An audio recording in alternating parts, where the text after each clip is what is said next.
The train whistle pierced the frigid Colorado air as Elena Reyes pressed her forehead against the frost-etched window, her trembling fingers clutching the crumpled photograph of a man she'd never met. Snow-capped mountains loomed in the distance, their jagged peaks cutting into the sky like broken promises. Before we jump back in, tell us where you're tuning in from. And if this story touches you, make sure you're subscribed, because tomorrow I've saved something extra special for you. 6 weeks of travel had brought her here, to Silverdale, a town that held either her salvation or her ruin. She had left behind the sun-drenched fields of her homeland, the gentle embrace of her mother, and the grave of her father, all for the promise of a new beginning with Thomas Blackwood, the mine owner whose advertisement had reached all the way to her small village in Mexico. But as the train slowed and the station came into view, Elena's heart hammered against her ribs. Would he see past her olive skin and dark eyes? Would he honor the letters they had exchanged? Or would he, like so many others, judge her before she could speak a single word? The platform at Silverdale Station buzzed with activity as Elena stepped off the train, her single worn suitcase gripped tightly in her hand. A gust of mountain wind whipped around her, sending her dark hair tumbling from beneath her bonnet. She straightened her shoulders and scanned the crowd for the tall, broad-shouldered figure Thomas had described in his letters. Their correspondence had been proper but warm, his penmanship elegant as he'd written of his silver mine, his home overlooking the valley, and his desire for a companion who wouldn't mind the isolation of mountain life. The bustling crowd parted around her as if she were invisible, men in heavy coats hurrying past, women clutching children's hands, none sparing her more than a curious glance. Minutes stretched into a half-hour, and the platform gradually emptied, leaving Elena alone with the biting cold and a growing sense of dread. Had Thomas changed his mind? Had he sent for her only to abandon her before they'd even met? "Miss Reyes?" a voice finally called out, and Elena turned to find a thin man with spectacles approaching. "I'm Michael Davis, foreman at Silver Creek Mine. Mr. Blackwood sent me to collect you." Relief washed over her. "Mr. Blackwood, he is not coming himself." Michael shifted uncomfortably. "There was an urgent matter at the mine, miss. He sends his apologies and asked me to escort you to town." Elena nodded, swallowing her disappointment. She had imagined this moment differently. Thomas waiting with eager anticipation, perhaps even flowers, their eyes meeting across the platform in silent recognition. Instead, she climbed into a weathered wagon beside a stranger who barely looked at her as he snapped the reins and set the horses in motion. The road to Silverdale wound through pine forests dusted with snow, the air growing sharper with each mile. Elena pulled her thin coat tighter around her shoulders, grateful at least for the heavy woolen shawl her mother had insisted she pack. "First time in Colorado?" Michael asked, breaking the silence. "Yes," Elena replied. "It is very beautiful, but colder than I expected." Michael glanced at her, his expression softening slightly. "You'll adjust, though winters up here can be brutal. Not like where you're from, I imagine." "No," she admitted, "very different from home."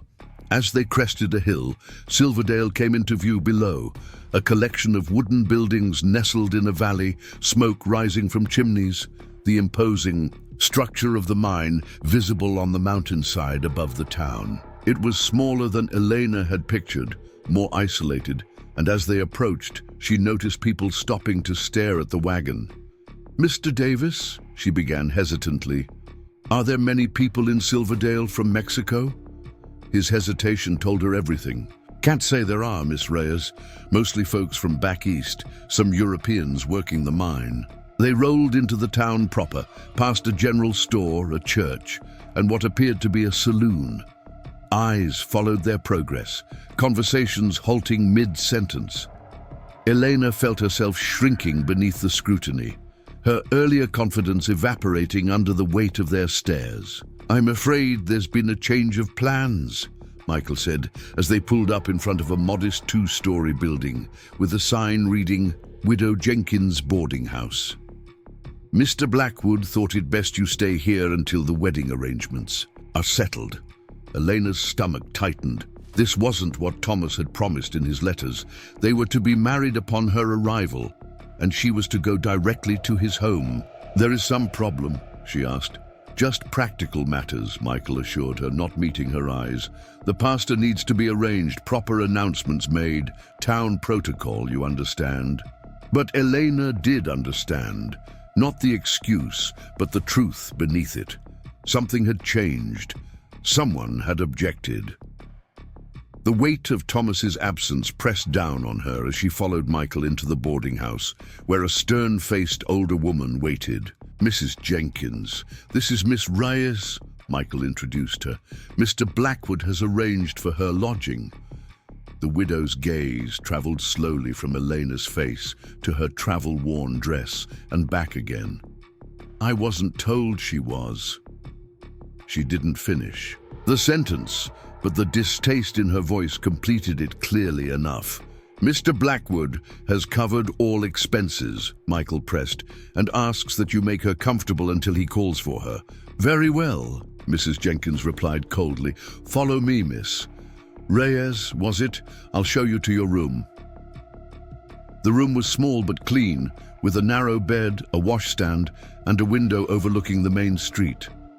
Elena placed her suitcase on the floor, thanked Mrs. Jenkins, and managed to maintain her composure until the door closed. Only then did she sink onto the bed, her shoulders shaking as the enormity of her situation crashed over her. She was alone in a strange town, surrounded by suspicious faces, with no money for a return journey and a fiancé who couldn't be bothered to meet her at the station. Night fell quickly in the mountains, and with it came a bone-deep cold that the room's small stove couldn't fully dispel. Elena changed into her nightgown and knelt beside the bed to pray, asking for guidance, for strength, for some sign that she hadn't made the worst mistake of her life. A soft knock at her door startled her from her prayers.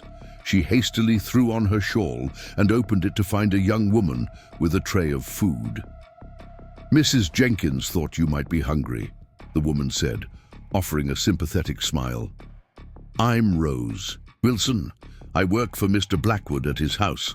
Eleanor invited her in, grateful for the simple meal of bread, cheese, and stew. You know Mr. Blackwood well? She asked as Rose set down the tray. Rose hesitated. I've been his housekeeper for 3 years now. He's a good employer, fair and respectful. Then why did he not come today? Eleanor asked directly. Why am I here and not at his home as his letters promised? Rose's expression clouded.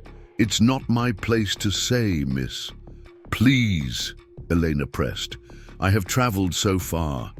I need to know what awaits me. Rose sighed, glancing toward the door before lowering her voice. There was a town council meeting. Yesterday, Mayor Whitman and his wife found out about you, about where you're from. They raised objections, said it wasn't proper, that Mr. Blackwood should marry someone more suitable. The words stung, though they weren't unexpected. Mr. Blackwood, what did he say to this? Preparing and narrating this story took us a lot of time, so if you are enjoying it, subscribe to our channel. It means a lot to us. Now back to the story. He defended you, Rose assured her quickly, but Mayor Whitman has influence here. He suggested waiting, giving the town time to meet you first. Mr. Blackwood thought putting you up here might ease tensions. Elena nodded slowly, her mind racing. She had not come all this way to be hidden away like something shameful. Thank you for telling me, Rose. After Rose left, Elena sat by the window, watching the lamplit street below. Across the way, she could see into the windows of what appeared to be a fine restaurant, where well-dressed townspeople dined and laughed.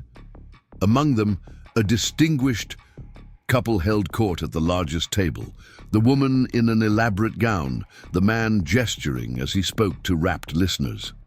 Even from a distance, Elena recognized power when she saw it. As she was about to turn away, another figure entered the D restaurant, tall, broad-shouldered, with dark hair and a neatly trimmed beard. He moved with confidence, and the other patrons turned to acknowledge him. Thomas Blackwood. It had to be. Her heart quickened as she studied him, trying to reconcile the man with the formal but kind words from his letters. The mayor rose to greet him, gesturing to an empty chair at their table. Thomas shook his head, and even from across the street, Elena could sense the tension in the exchange that followed. She leaned closer to the glass, straining to see more, when Thomas suddenly looked up, his gaze sweeping across the street and landing directly on her window. Elena froze, exposed in the glow of her lamp. For a long moment their eyes held, his expression unreadable at this distance, before the mayor's wife said something that drew his attention back to the table. When he looked up again, Elena had retreated into the shadows of her room, heart pounding. Sleep came fitfully that night, her dreams filled with faceless judges and endless train journeys that led nowhere. She woke to frost patterns on the inside of her window and the sounds of the town coming to life below. After dressing in her best dress, a deep blue garment with minimal adornment, she braided her hair and pinned it neatly. Today, she would meet Thomas Blackwood properly, and when she did, she would hold her head high. But as she descended the stairs, she found Mrs. Jenkins engaged in a heated whisper with none other than Martha Whitman, the mayor's wife, whom she had glimpsed the night before. Both women fell silent at Elena's appearance. "Good morning," Elena said, forcing confidence into her voice. "Miss Reyes," Mrs. Jenkins acknowledged stiffly. "This is Mrs. Whitman, wife of our mayor." Martha Whitman studied Elena with cold calculation, her lips pursed. "Miss Reyes, I understand you've come quite a distance." "Yes, ma'am. From Mexico." "Indeed. How adventurous of you." The words dripped with condescension. "I wonder if perhaps you misunderstood the nature of Mr. Blackwood's invitation." Elena's spine stiffened. "I do not think so, Mrs. Whitman. Mr. Blackwood and I have exchanged many letters. We are to be married." Martha's smile didn't reach her eyes. "Mr. Blackwood is an important man in Silverdale, the owner of our mine, a pillar of our community. Surely you can appreciate that his choice of wife reflects on us all." "I understand that Mr. Blackwood chose me," Elena replied evenly. Martha's smile tightened. "Perhaps, but choices made in haste or from a distance are not always wise. Silverdale has many fine young women who would make suitable companions for a man of his standing. That is for Mr. Blackwood to decide, is it not?" "Mr. Blackwood," Martha said sharply, "may not fully appreciate the complications such an unusual match might create. Our community has standards, traditions." Elena felt her cheeks burning, but she kept her voice steady. "I did not come to disrupt your community, Mrs. Whitman.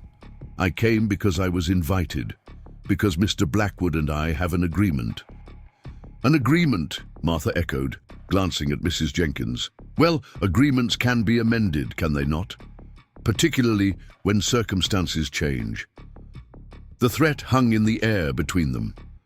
Elena took a deep breath, ready to respond, when the front door opened, bringing with it a rush of cold air and a tall figure that filled the doorway.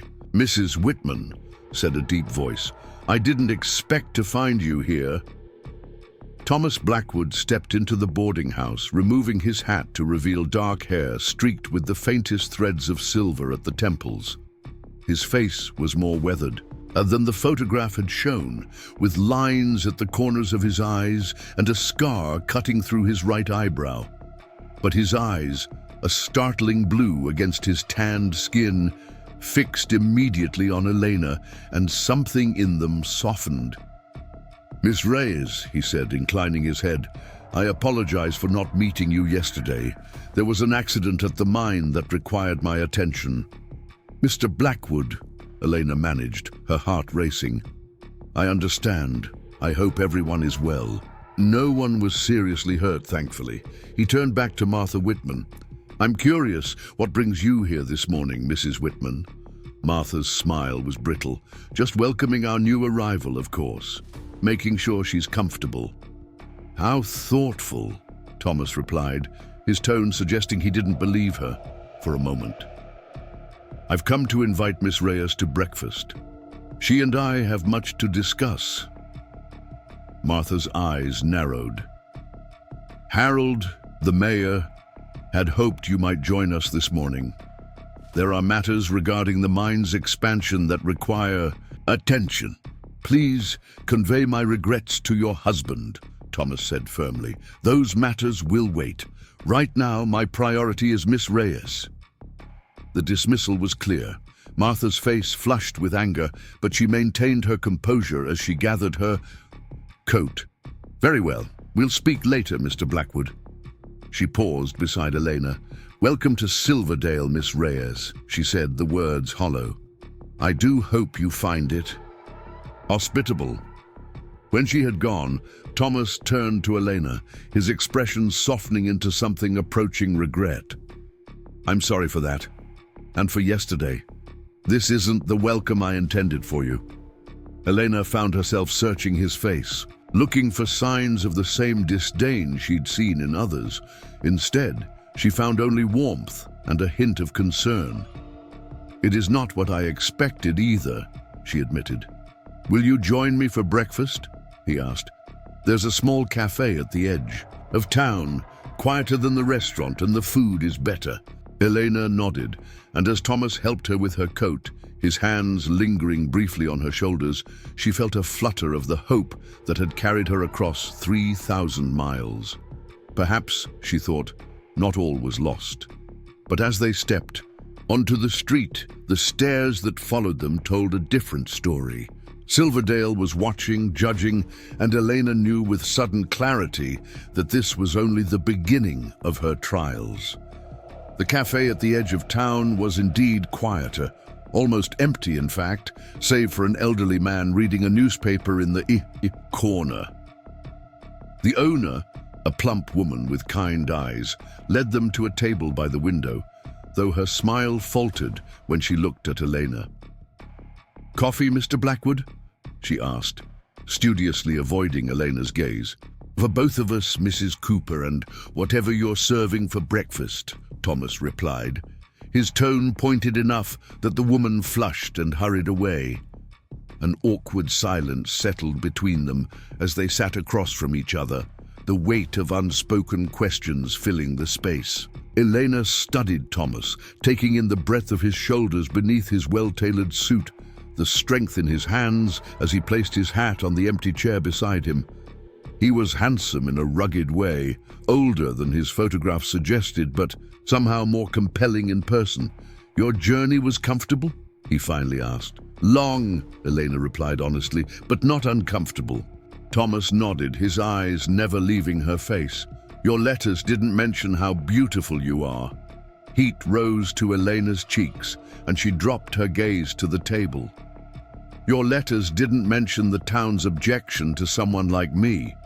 Thomas's expression darkened. Because I didn't anticipate it. I've been away overseeing a new section of the mine. I returned just 2 days ago to find the Whitmans had somehow learned of our arrangement and taken it upon themselves to protect the town's interests. From me? Elena couldn't keep the hurt from her voice.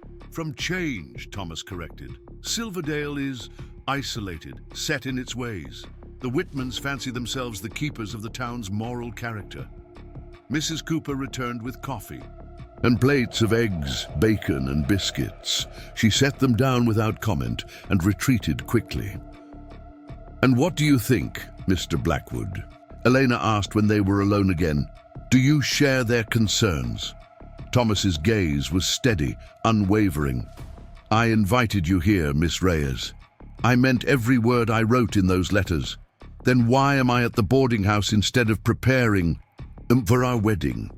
He sighed, running a hand through his hair.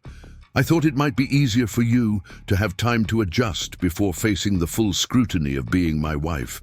Silverdale can be unforgiving." So I have noticed," she said quietly. Thomas leaned forward, his voice low and urgent.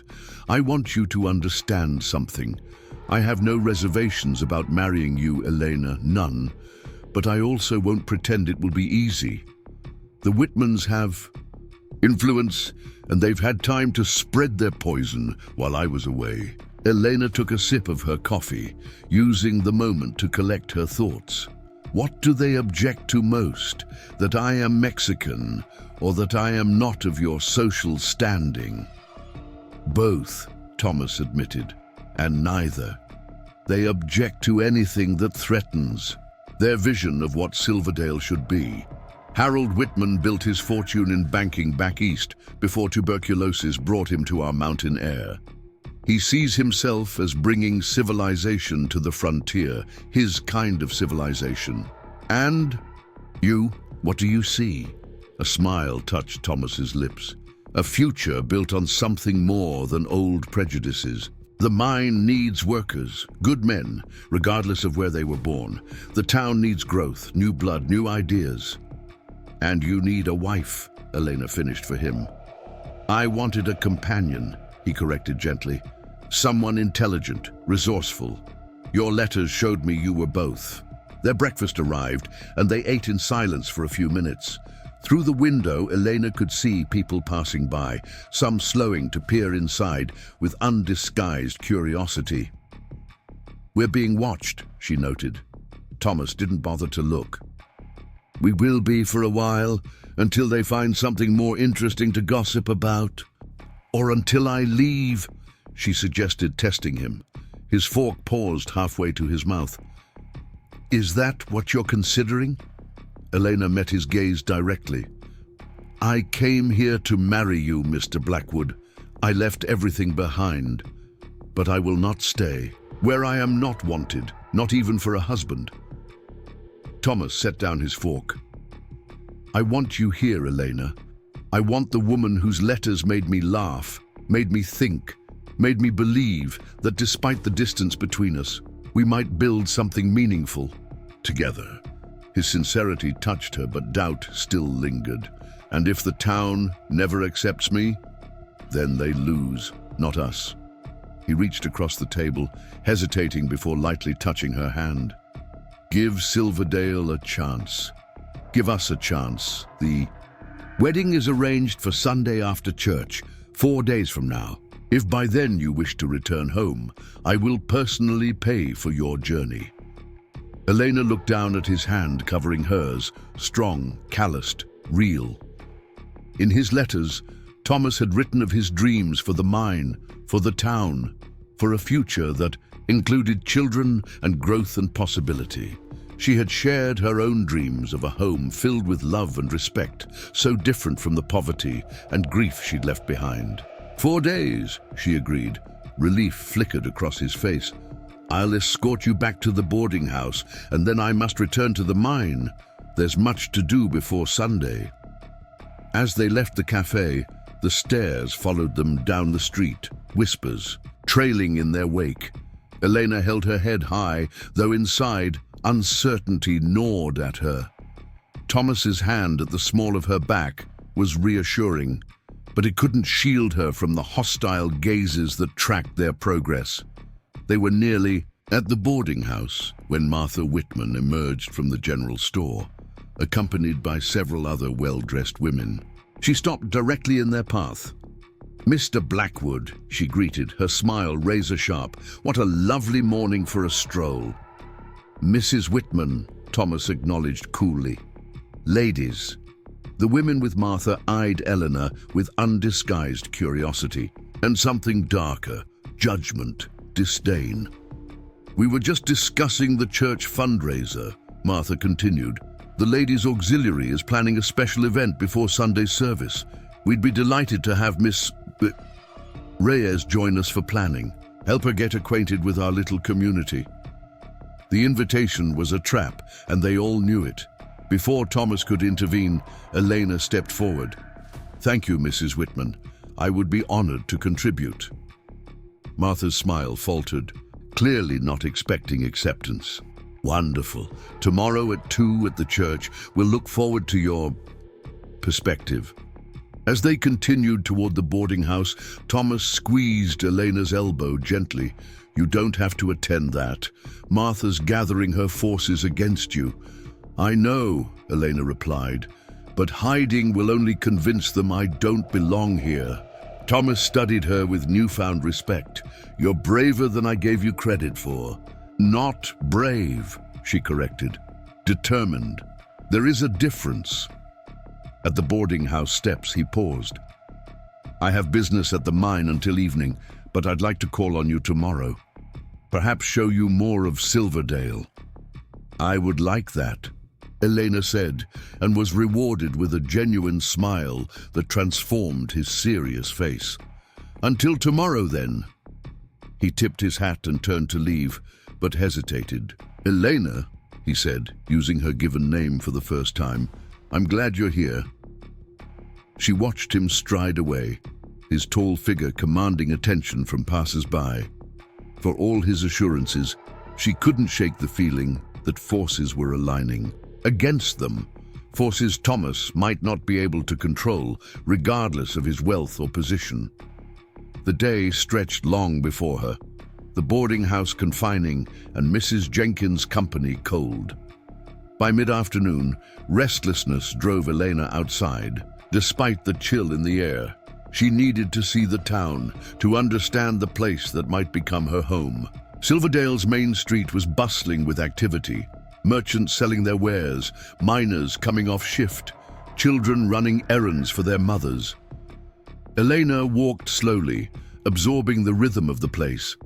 The buildings were newer than in her home village, the streets wider, but beneath the frontier polish, she recognized the same human patterns: commerce, gossip, survival. Outside the general store, she paused to admire a display of fabrics in the window. The bell jangled as the door opened, and a woman emerged, carrying parcels. "Oh!" the woman exclaimed, nearly colliding with Elena. "I'm sorry, I didn't see you there." "No harm done," Elena assured her. The woman, perhaps a few years older than Elena, with auburn hair escaping from a practical bun, studied her with open curiosity. "You must be Miss Reyes." "I'm Abigail Parker. My husband owns the store." Elena braced herself for the now familiar judgment, but Abigail's smile seemed genuine. "Yes, I am Elena Reyes. It is nice to meet you, Mrs. Parker." "Likewise," Abigail said. She hesitated, then added, "I hear you're joining the ladies' auxiliary. Meeting tomorrow." "Mrs. Whitman invited me," Elena confirmed cautiously. Abigail's expression turned knowing. "Martha Whitman doesn't do anything without a reason. Be careful tomorrow." Before Elena could respond, a shout from down the street drew their attention. A crowd was gathering outside the saloon, voices raised in anger. At the center stood Michael Davis, Thomas's foreman, facing off against a red-faced man whose fine clothes marked him as someone of importance. "That's Harold Whitman," Abigail whispered, "the mayor." The argument was escalating, though Eleanor couldn't make out the words. Suddenly, Whitman shoved Michael hard, sending him stumbling back. The crowd's reaction was immediate, some cheering, others backing away, no one intervening. "We should go," Abigail said urgently, touching Elena's arm. "This isn't safe." But Elena couldn't move, her eyes fixed on the confrontation. Michael was outnumbered and clearly unwilling to strike the mayor. As Whitman advanced again, his face contorted with rage, Elena found herself pushing through the crowd. "Stop!" she called out, her voice cutting through the noise. "Please, stop this!" All eyes turned to her, and the street fell silent. Harold Whitman stared at her with undisguised loathing. "This doesn't concern you," he said coldly. "Mr. Davis works for my fiancée," Elena replied, her voice steadier than she felt. "That makes it my concern." Whitman's laugh was ugly. "You're a fiancée? Is that what you think you are to Thomas Blackwood? A mail-order bride bought and paid for like any other goods from the catalogue? The words stung, but Elena held her ground. Mr. Blackwood and I have an agreement. We are to be married on Sunday. Not if I have anything to say about it, Whitman growled. Silverdale doesn't need your kind here, turning our good Christian town into... That's enough, Harold. The new voice belonged to an older man who stepped forward from the crowd. His clothes were respectable but not ostentatious, and he carried himself with quiet authority. Dr. Freeman, Whitman acknowledged stiffly, this doesn't concern you either. When you're causing a public disturbance and threatening one of Blackwood's men, it concerns us all, the doctor replied evenly. And when you insult a lady in the street, it offends common decency. Lady? Whitman scoffed. She's a guest in our town, Dr. Freeman interrupted firmly, and deserving of basic courtesy, regardless of your personal feelings. He turned to Elena. Miss Reyes, isn't it? I'm Samuel Freeman. Let me escort you back to your lodgings. Grateful for the intervention, but unwilling to abandon Michael, Elena hesitated. Mr. Davis... I'm fine, Miss Reyes, Michael assured her, though a bruise was forming on his cheek. Best you go with the doctor. Whitman wasn't finished. This isn't over, he warned, looking from Michael to Elena. Blackwood can't change the character of this town by importing foreigners and forcing us to accept them. No one's forcing anything, Harold, Dr. Freeman said wearily, except perhaps you forcing your views on everyone else. He offered his arm to Elena. Shall we? As they walked away, Elena could feel the weight of dozens of stares on her back. Thank you, Dr. Freeman, she said quietly. Samuel, please, he corrected kindly, and no thanks necessary. Harold Whitman has been pushing people around since he arrived here 5 years ago. About time someone stood up to him. Will Mr. Davis be all right? Michael can handle himself. The question is, can you? You've put yourself squarely in Whitman's sights now. Elena sighed. I was already there, it seems. They reached the boarding house, but Elena found herself reluctant to go inside. Dr. Freeman, Samuel, had been the first person besides Thomas to treat her with genuine respect. May I ask you something, Doctor? She ventured. Of course. Why did you help me? You don't know me. Samuel's weathered face creased in a smile. I've been in Silverdale for 30 years, Miss Reyes. I've delivered most of the children in this town, tended the sick, buried the dead. I've seen how fear of differences tears communities apart. He paused. And I knew Thomas's father. Good man. His son has the same quality. Sees people for who they are, not what they look like or where they come from. Not everyone shares that view, Elena observed. No, Samuel agreed, but more do than you might think. They're just not as loud as the Whitmans. As if summoned by his name, Mayor Whitman appeared at the end of the street, walking purposefully toward them. Samuel noticed the direction of Elena's gaze and frowned. Go inside, Miss Reyes, he advised. I'll handle Harold. Elena hesitated, then nodded. Thank you again, Doctor. And remember, he said quietly as she turned to go, courage isn't about not being afraid. It's about facing your fear and choosing your path anyway. Elena pondered those words as she closed the boarding house door behind her, watching through the window as Samuel met Harold Whitman in the street. Whatever confrontation she had expected didn't materialize. The doctor's calm demeanor seemed to deflate the mayor's anger, and after a brief conversation, Whitman stalked away. That night, lying in her narrow bed, listening to the unfamiliar creaks of the boarding house, Elena made a decision. She had 4 days until the wedding, 4 days to determine if Silverdale could ever accept her, if Thomas's feelings were genuine, if this place could truly become home. The path wouldn't be easy. The Whitmans had made that abundantly clear, but she hadn't crossed a continent to surrender at the first sign of adversity. As sleep finally claimed her, her last thoughts were of Thomas's blue eyes and the quiet, strength in his voice when he'd said he was glad she was here. Perhaps, despite everything, there was still hope for the future they had planned in those carefully written letters. Dawn broke over Silverdale with the soft pink glow of mountain. Sunrise, the air crisp with early autumn chill. Elena stood at her window, watching as the town reluctantly stirred to life. Shopkeepers sweeping porches, miners trudging toward the lift that would carry them deep into the earth. Women gathering at the well for morning water and gossip. Sleep had abandoned her hours ago, pushed aside by the weight of the day that lay ahead. She had promised to attend Martha Whitman's church meeting at 2, a prospect that filled her with dread. But first, Thomas would be calling for her, and that thought sent an entirely different flutter through her chest. She dressed with care, selecting a high-necked blouse of deep burgundy and her best black skirt, freshly pressed despite its journey across the country.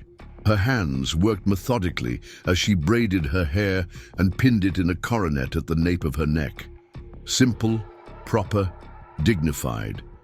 She would give the townspeople no cause to find fault with her appearance at least. The knock at her door came, earlier than expected. Mrs. Jenkins stood in the hallway, her perpetual frown a little less severe than usual. "There's a gentleman to see you," she announced. "Not Mr. Blackwood." Eleanor's brow furrowed in confusion. "Who then?" "Says he's Dr. Freeman. Shall I send him away?" "No," Eleanor decided after a moment's hesitation. "I will come down." The doctor waited in the parlor, hat in hand, his expression grave. He nodded as Elena entered. "Miss Reyes, I hope I'm not intruding too early." "Not at all, Doctor. Is something wrong?" Samuel glanced toward Mrs. Jenkins, who lingered pointedly near the doorway. "I wondered if you might join me for a morning walk. There's something I'd like to discuss with you." Elena sensed urgency beneath his cordial tone. "Of course, let me get my coat." Outside, frost still glittered on the boardwalks where shadows lingered. Samuel offered his arm, and Elena took it gratefully, both for the steadying support and the small gesture of respect it represented. "I heard about what happened yesterday with Mayor Whitman," he said, as they strolled toward the edge of town. "Confronting him was brave, if perhaps unwise." "It wasn't bravery," Elena admitted. "I simply couldn't stand by and watch." "That distinction means little to Harold Whitman. He sees only that you challenged him publicly." Elena sighed. "I seem to make enemies simply by existing here." "Not enemies," Samuel corrected. "Harold and Martha have their supporters, certainly, but they don't speak for all of Silverdale." They reached a small bridge spanning a creek at the town's edge. Samuel stopped, leaning against the railing to watch the water tumble over smooth stones. "I came to warn you, Miss Reyes. Martha's meeting today is a trap designed to humiliate you in front of the town's most influential women." Elena's stomach tightened. "I suspected as much. They'll question your background, your suitability for Thomas, perhaps even your moral character. They'll do it with smiles and polite words, but make no mistake, it's an inquisition." "Then I will not attend," Elena decided, lifting her chin. Samuel turned to face her, his expression thoughtful. "Actually, I think you should go." "Why would I subject myself to such treatment?" "Because hiding gives them power," he said simply, "and because you won't be alone. My wife, Rebecca, will be there. So will Abigail Parker and a few others who don't share the Whitman's views." Elena studied his face. "Why are you helping me, Dr. Freeman? Truly." A shadow passed over his features. "I came to these mountains as a young doctor from Boston, idealistic, educated, full of notions about bringing modern medicine to the frontier." He paused, his eyes distant with memory. "My wife, Rebecca, is Cherokee. Her mother was a healer. When I met her, I was arrogant enough to dismiss her knowledge as superstition. She taught me otherwise, showed me remedies and techniques passed down through generations that were more effective than half the treatments I'd learned in medical school. He turned back to Elena. We face the same prejudice you're experiencing now, different circumstances, but the same ugly hearts behind it.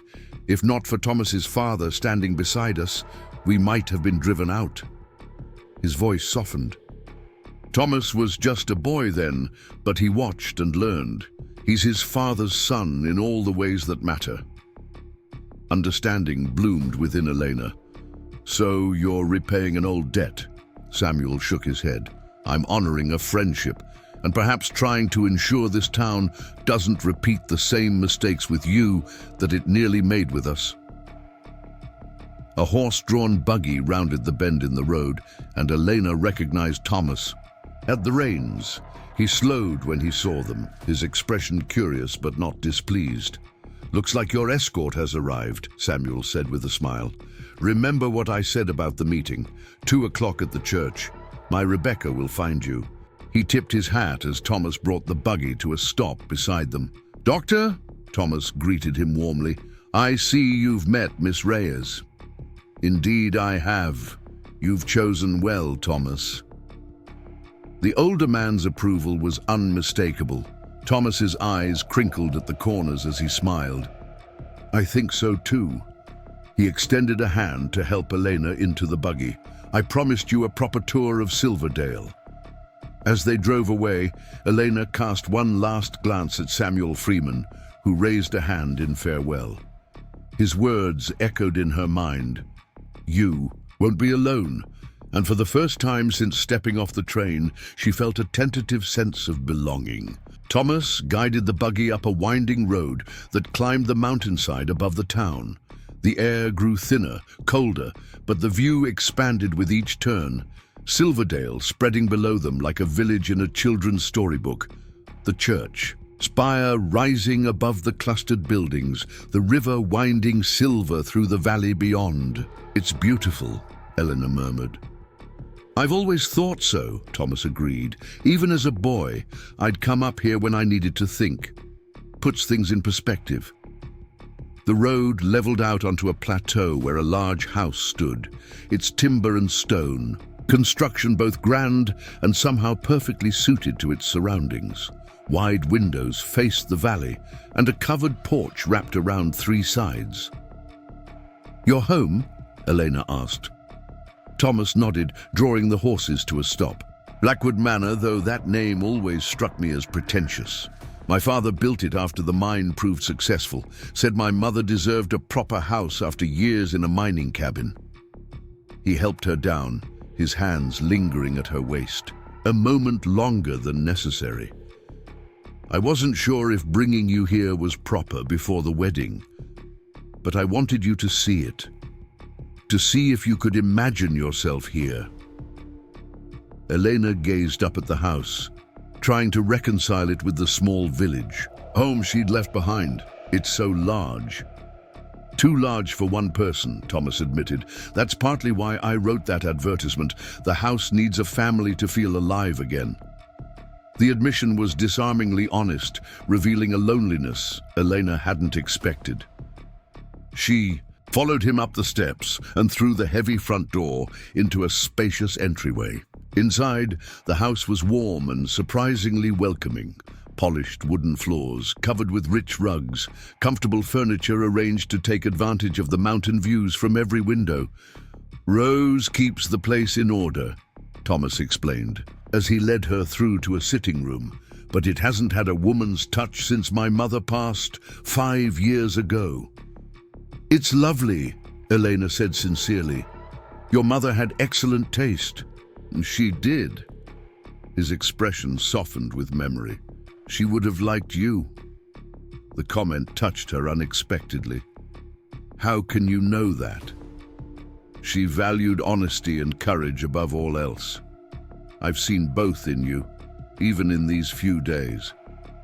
A clock chimed somewhere in the house, and Thomas glanced toward it.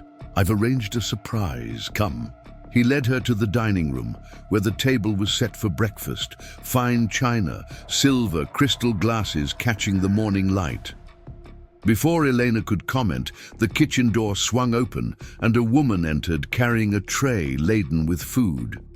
For an instant, Elena thought it was Rose from the boarding house, but this woman was older, her dark skin contrasting with silver-streaked hair tied neatly beneath a headscarf. "Elena, this is Naomi," Thomas introduced them. "She was my mother's companion and friend for 20 years, and she makes the best breakfast in Colorado." Naomi set down the tray, her keen eyes assessing Elena with undisguised curiosity. "So, you're the young lady causing all the commotion in town?" Her voice held the cadence of the Deep South, warm and melodic. "I suppose I am," Elena admitted. A smile transformed Naomi's stern features. "Good. This place needs shaking up." She turned to Thomas. "Everything's hot. Don't let it get cold while you're busy talking." With a nod to Elena, she returned to the kitchen. "Naomi speaks her mind," Thomas said as he held a chair for Elena. "Always has. My father brought her family north after the war. She's been part of our household ever since." The breakfast was indeed remarkable. Fluffy biscuits dripping with honey, eggs with peppers and onions that reminded Elena of home, crisp bacon, and coffee rich enough to stand a spoon in. As they ate, Thomas told her stories of growing up in Silverdale, of learning the mining business from his father, of his dreams for expanding the operation. "The new seam we've discovered could double production," he explained, his eyes alight with enthusiasm. "But I need more workers, good men who understand silver mining. There's a community of Mexican miners in Arizona with the exact skills we need." Understanding dawned on Elena. "Is that why Mayor Whitman confronted your foreman yesterday? Because you plan to bring Mexican workers to Silverdale?" Thomas nodded grimly. Michael had gone to send telegrams, arranging for their transport. Harold got wind of it and took exception to the idea. "And my arrival made things worse," Elena realized.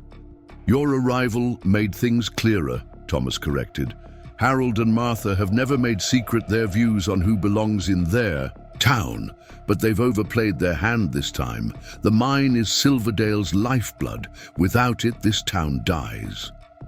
Eleanor set down her fork. "So I am part of a larger battle." Thomas reached across the table to take her hand. "No, Eleanor, you are separate from all of that. My decision to find a wife had nothing to do with the mine or Harold Whitman. Yet here I am, in the middle of it all. I'm sorry for that. I should have anticipated the reaction, been better prepared." She studied their joined hands, his large and callous despite his wealth, hers small, but equally marked by work. "What happens now?" "We go forward," Thomas said firmly.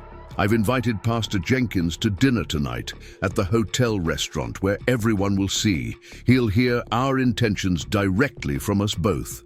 And if he refuses to marry us, then we'll find another pastor or a judge. But William Jenkins is a good man at heart, despite his wife's influence. I believe he'll do what's right." Eleanor wasn't so certain, but she appreciated Thomas's confidence.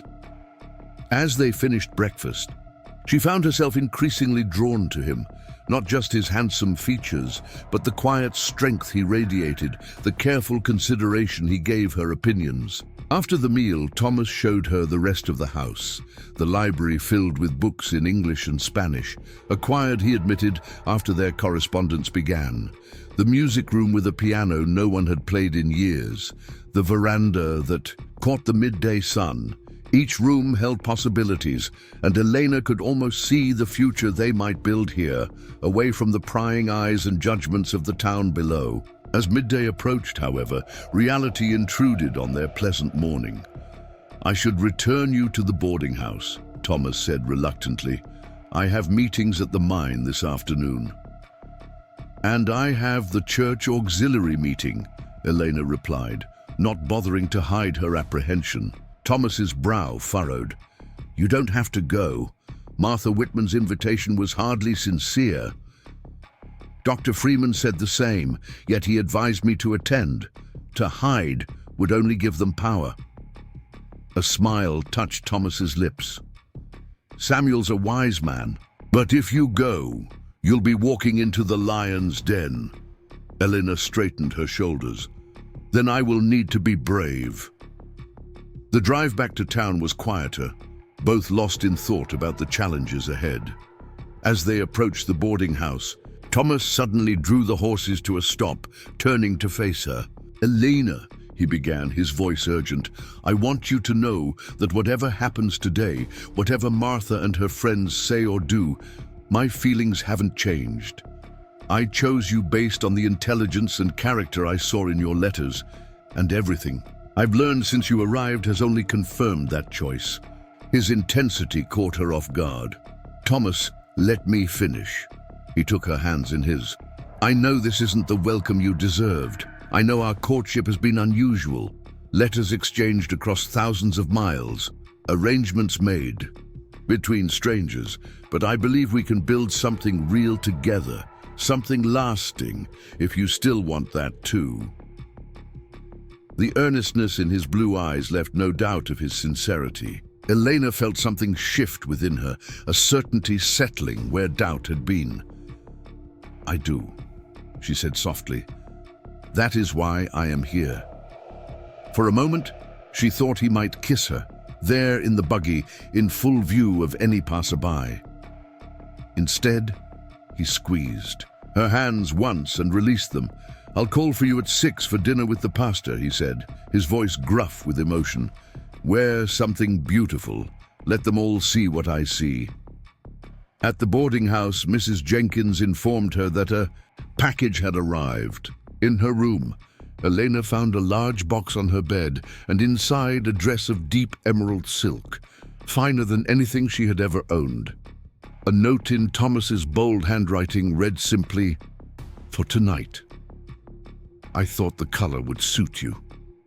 Tears pricked at her eyes as she ran her fingers over the luxurious fabric.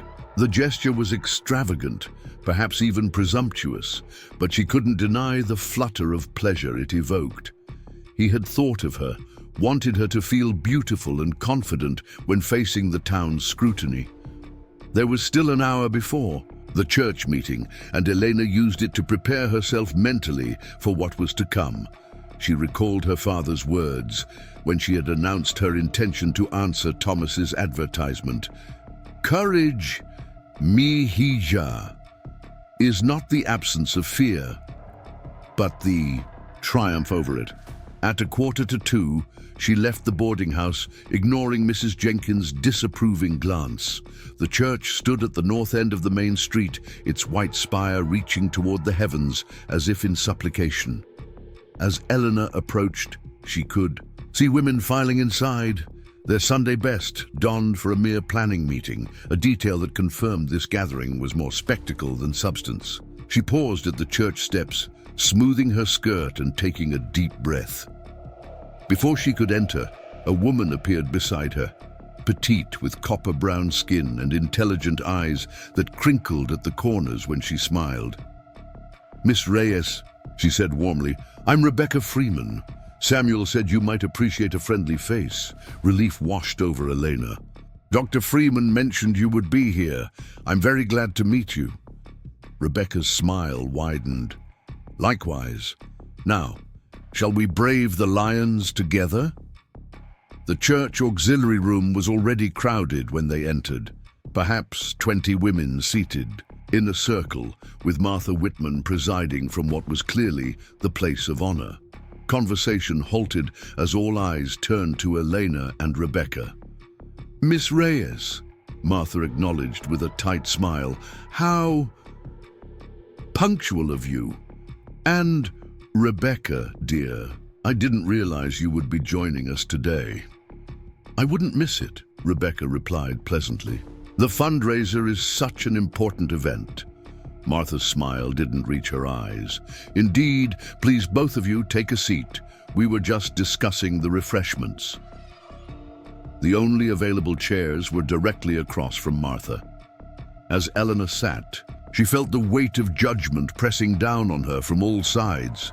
Some of the women studied her openly, others whispered behind gloved hands. Only a few, Rebecca, Abigail Parker, and a young woman Elena didn't recognize, offered friendly nods. Now, as I was saying, Martha continued, the Harvest Social has always featured traditional American refreshments. Mrs. Cooper's apple pies, Mrs. Jenkins's spice cake, and of course my own chicken salad. Perhaps Miss Reyes could contribute. Something, suggested Abigail Parker, her voice innocent but her eyes glinting with mischief. A dish from her homeland might add interest to our usual fare. Martha's lips thinned. I hardly think that's necessary. Our guests expect certain standards. I would be happy to prepare something, Elena interrupted. Perhaps empanadas. They are pastries filled with meat or fruit, very popular at celebrations. How exotic, Martha said, the word dripping with disdain. But we must consider what's appropriate for a church function. Not everyone is accustomed to foreign foods. I've had empanadas, offered the young woman Elena didn't know. When I visited my cousins in Texas, they were delicious. Martha shot her a quelling look before continuing. In any case, we have more pressing matters.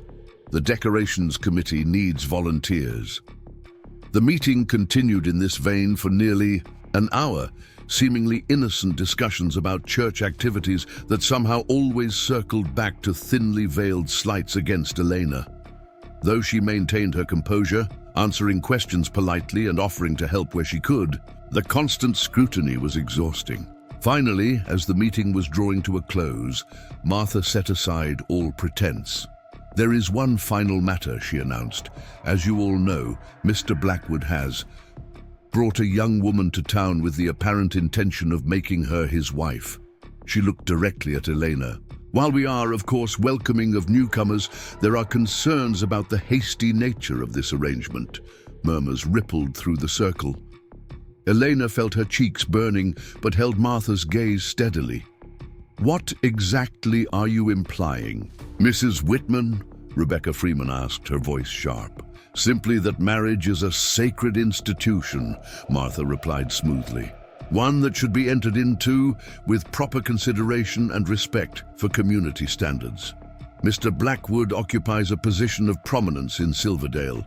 His choice of wife affects us all.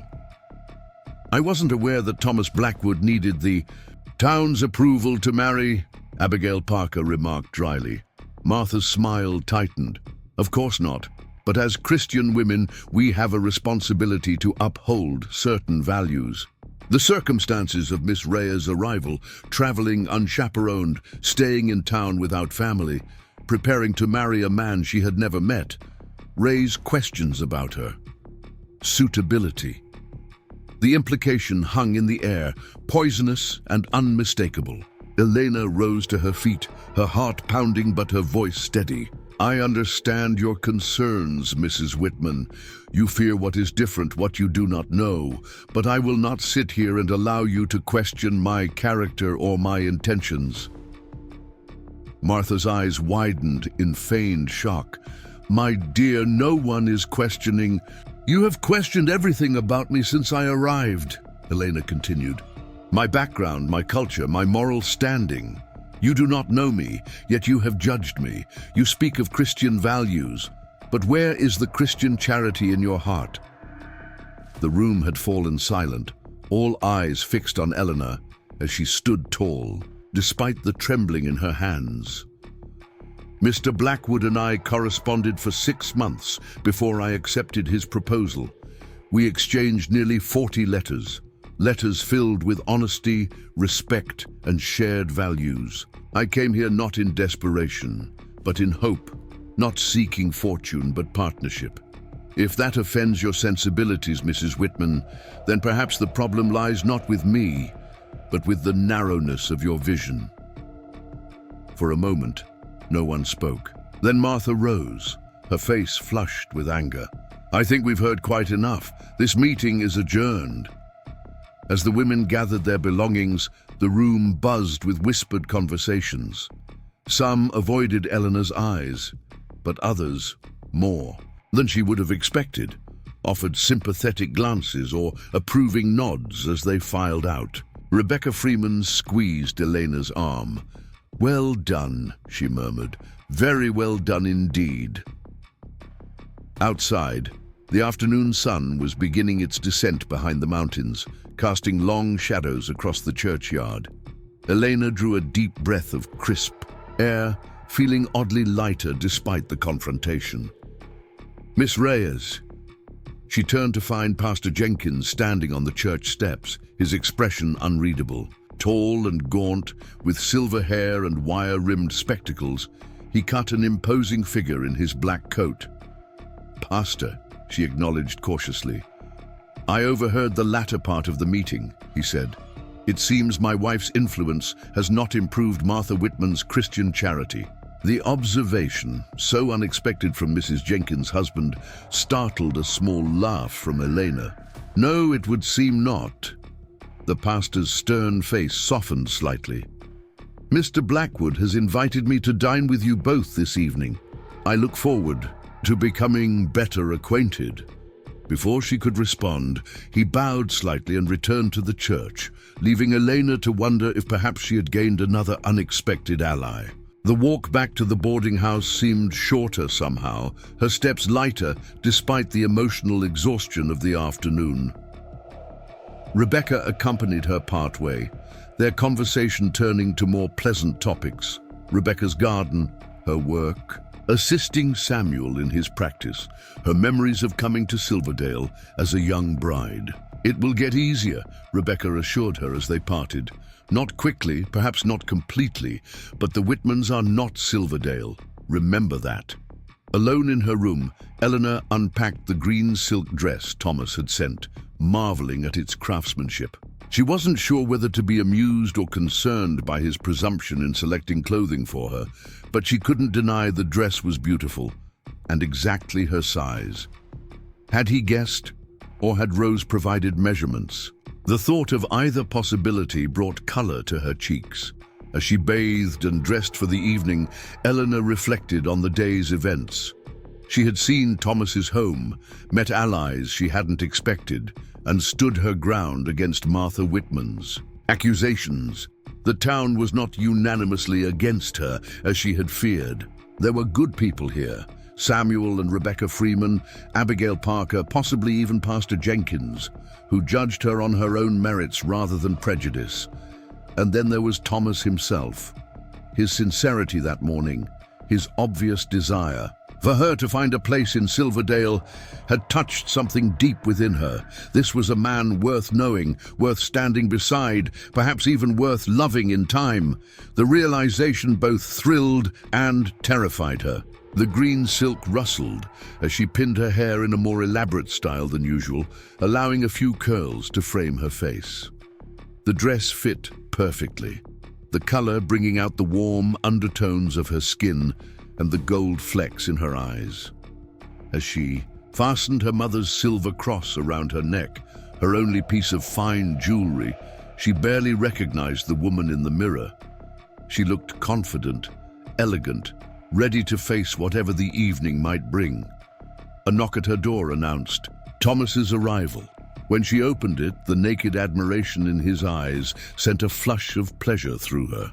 "Elena," he breathed, "you are magnificent." She smiled, suddenly shy beneath his gaze. "The dress is beautiful." "Thank you." "It's not the dress," he said simply, offering his arm. "It's the woman wearing it." As they descended the stairs, Mrs. Jenkins appeared from the parlor, her customary frown freezing as she took in Elena's transformation. For once, the landlady seemed at a loss for words, managing only a stiff nod as they passed. Outside, Thomas had brought his finest carriage, polished to a high shine and drawn by matched bay horses. He handed Elena up with care, then took the reins himself, rather than employing a driver. The message was clear. This evening was theirs alone. No intermediaries, no barriers.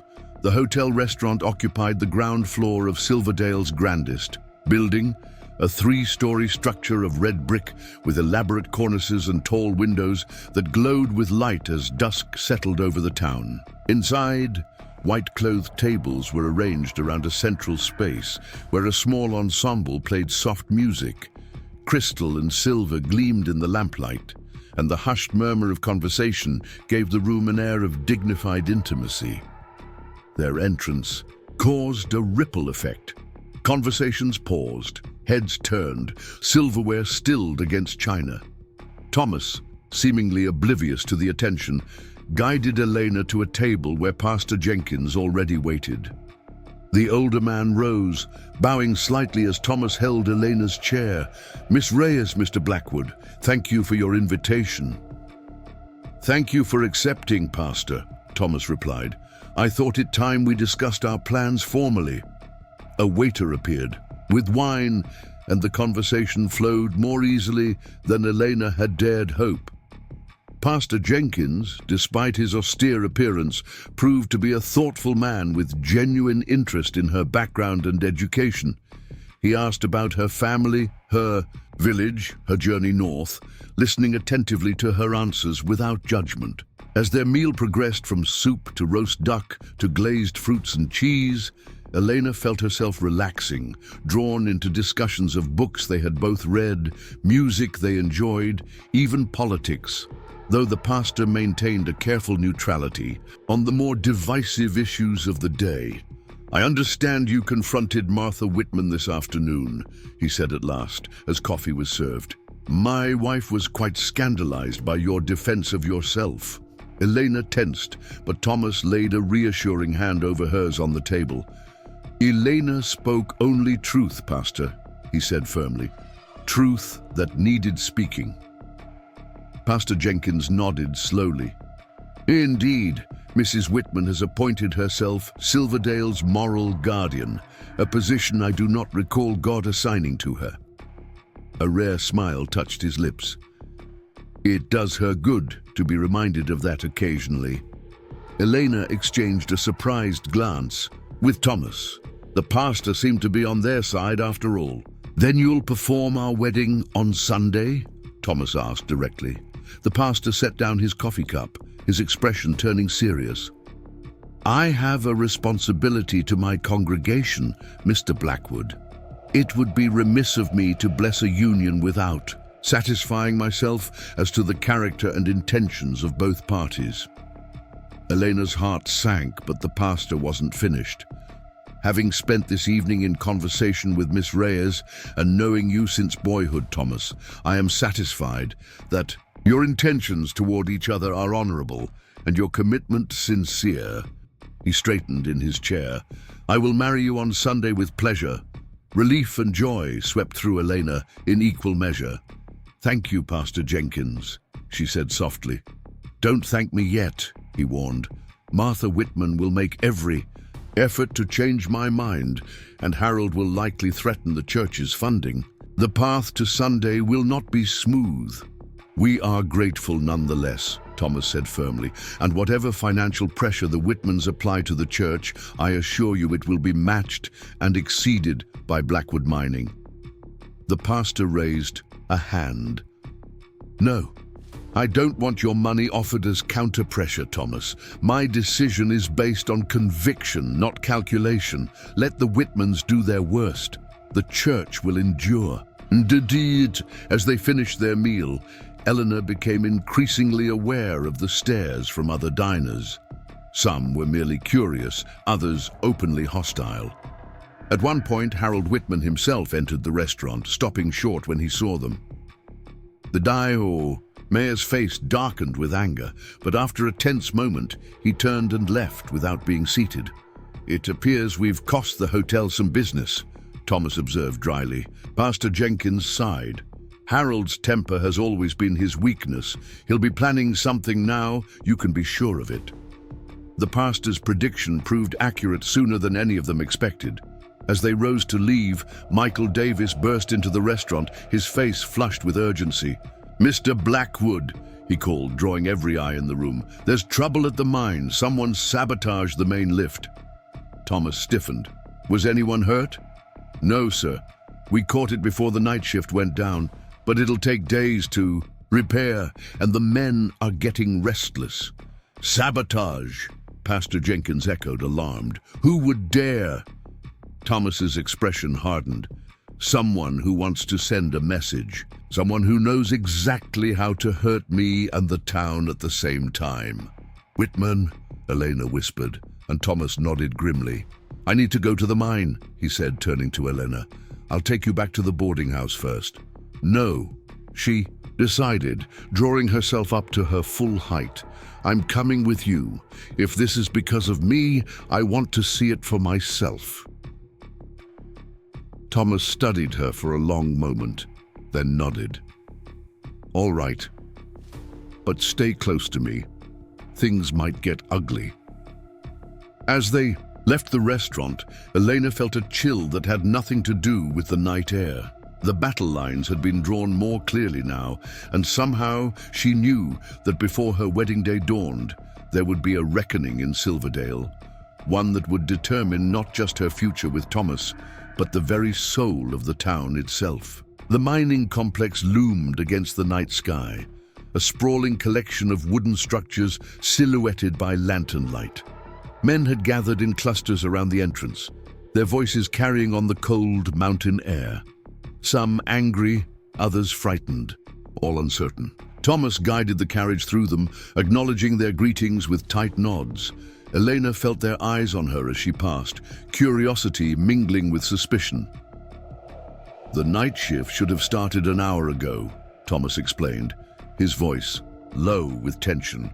Every hour the mine sits idle costs us all. They pulled up beside the main building, and Michael hurried forward to take the reins. The foreman's office, he directed. Everyone's waiting. Inside, the air was thick with tobacco smoke and worry.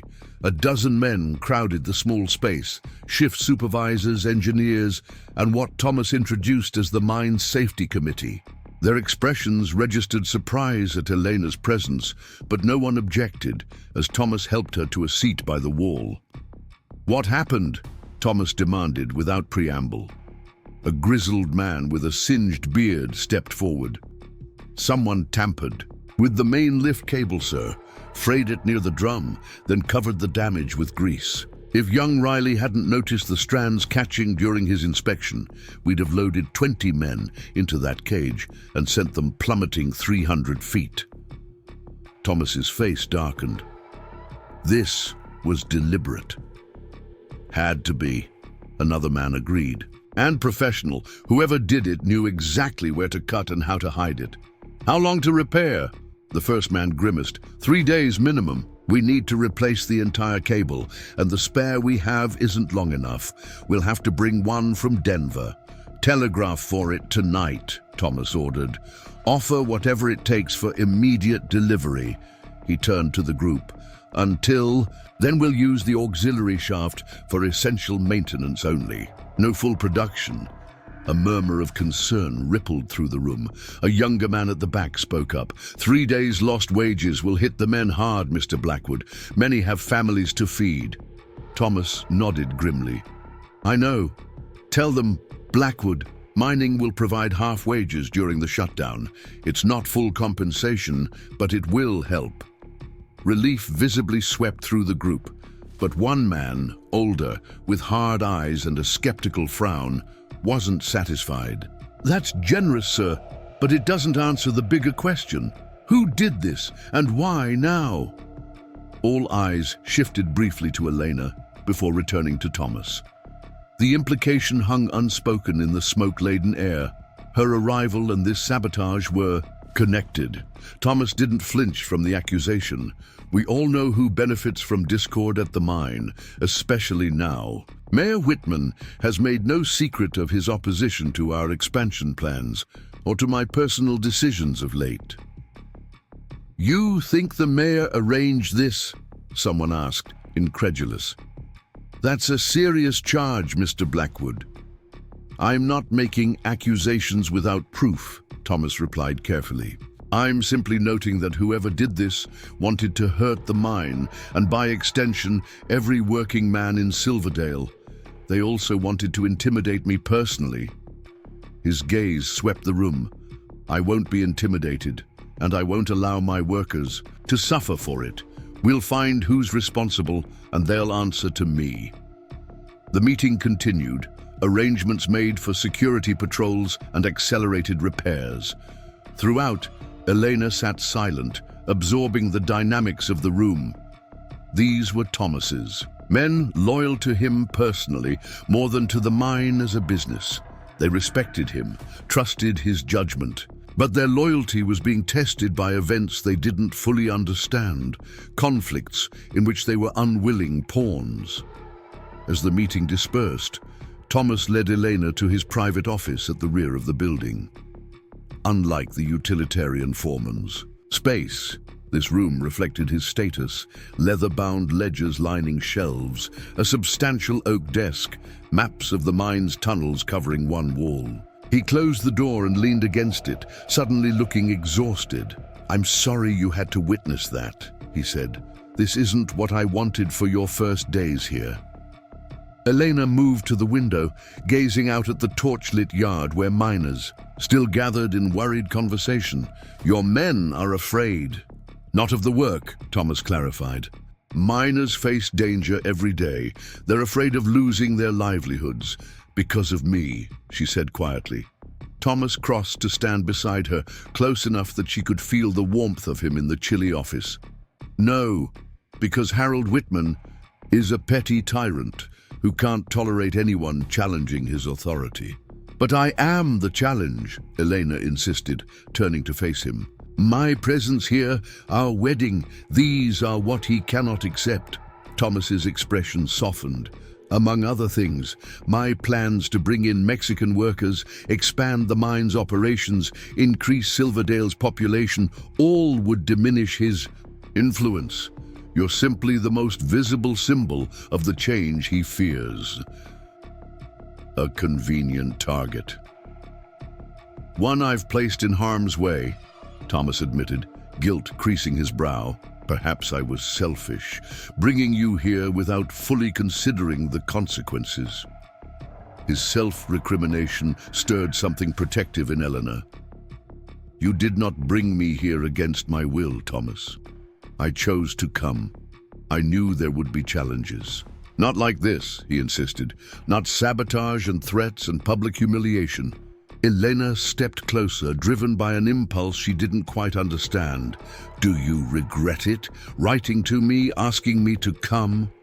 "No," Thomas answered without hesitation, his blue eyes locked on hers. "Never that." "Then neither do I."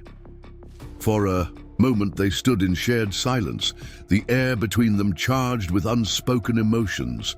Then the door opened abruptly and Michael entered, stopping short when he saw them standing so close together. "Sorry, Mr. Blackwood," he said, clearing his throat.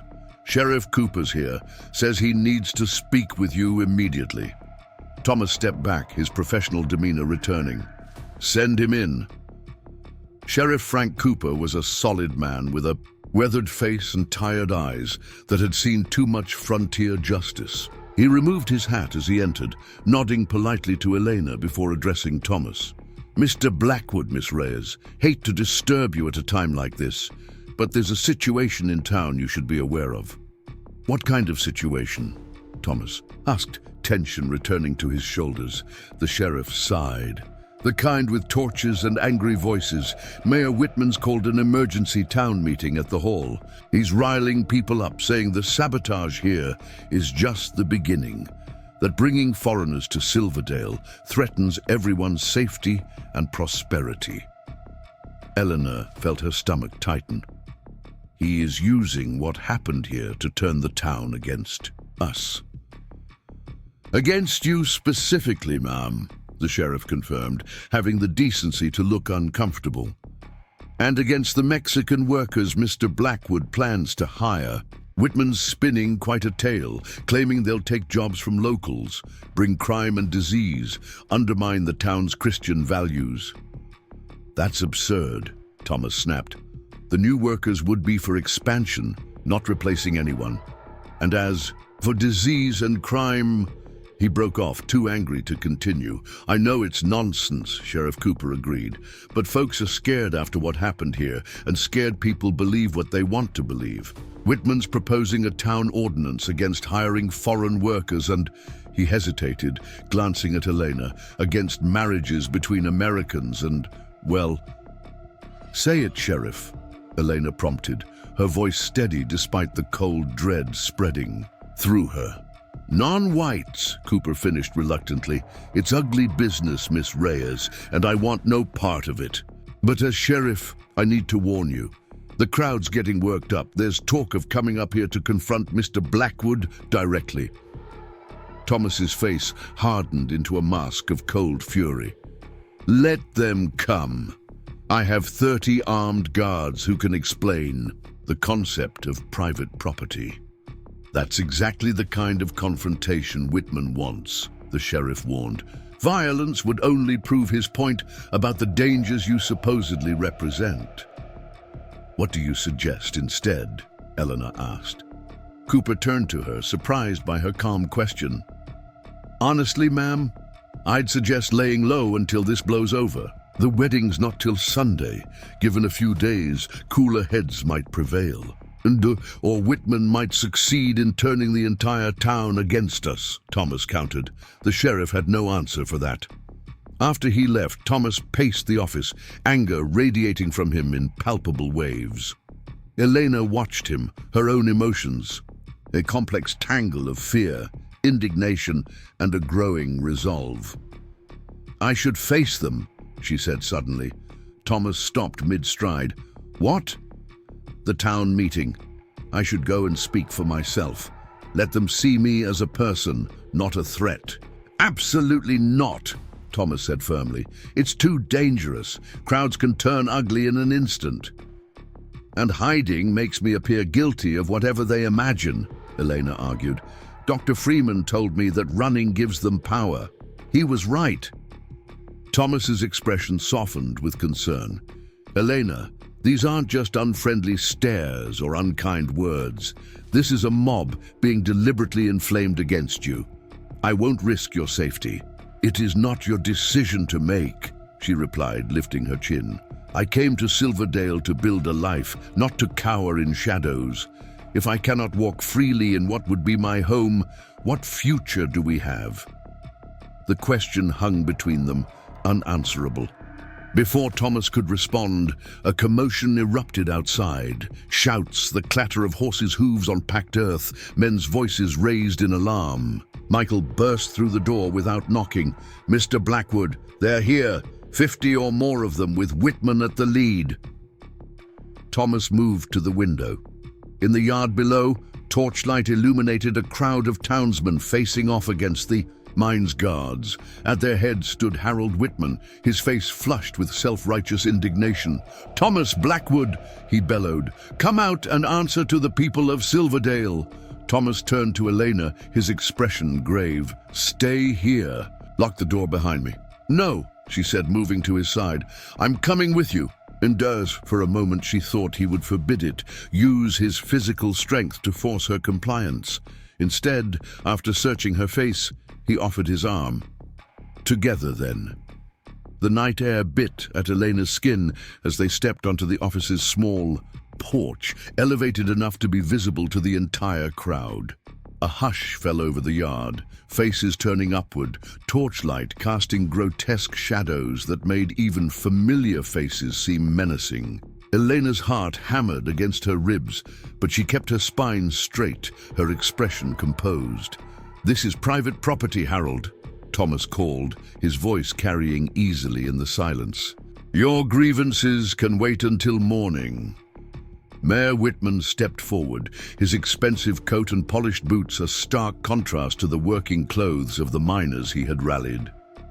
"This can't wait, Blackwood. Not when the safety of our town is at stake." "The safety of Silverdale is my concern as well," Thomas replied evenly. "Which is why I find it interesting that you're here causing a disturbance instead of helping investigate who sabotaged my mine and endangered my men." A murmur rippled through the crowd. Whitman raised his voice to be heard over it. "That's exactly why we're here. The sabotage is just the beginning. Bring in Mexican workers, marry a Mexican woman. You're changing the very fabric of our community without consultation or consent." "I wasn't aware I needed your consent to conduct my business or choose my wife," Thomas said coldly. Whitman's face reddened. "You do when your choices threaten everything we've built here. Silverdale has prospered because of order, stability, shared values.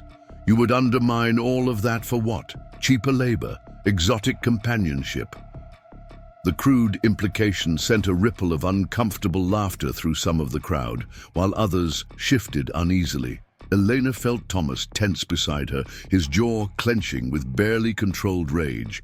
Before he could speak, she stepped forward. "May I address you, Mayor Whitman?" Surprise flickered across his face, followed quickly by contempt. "This is a town matter, Miss Reyes. It doesn't concern you."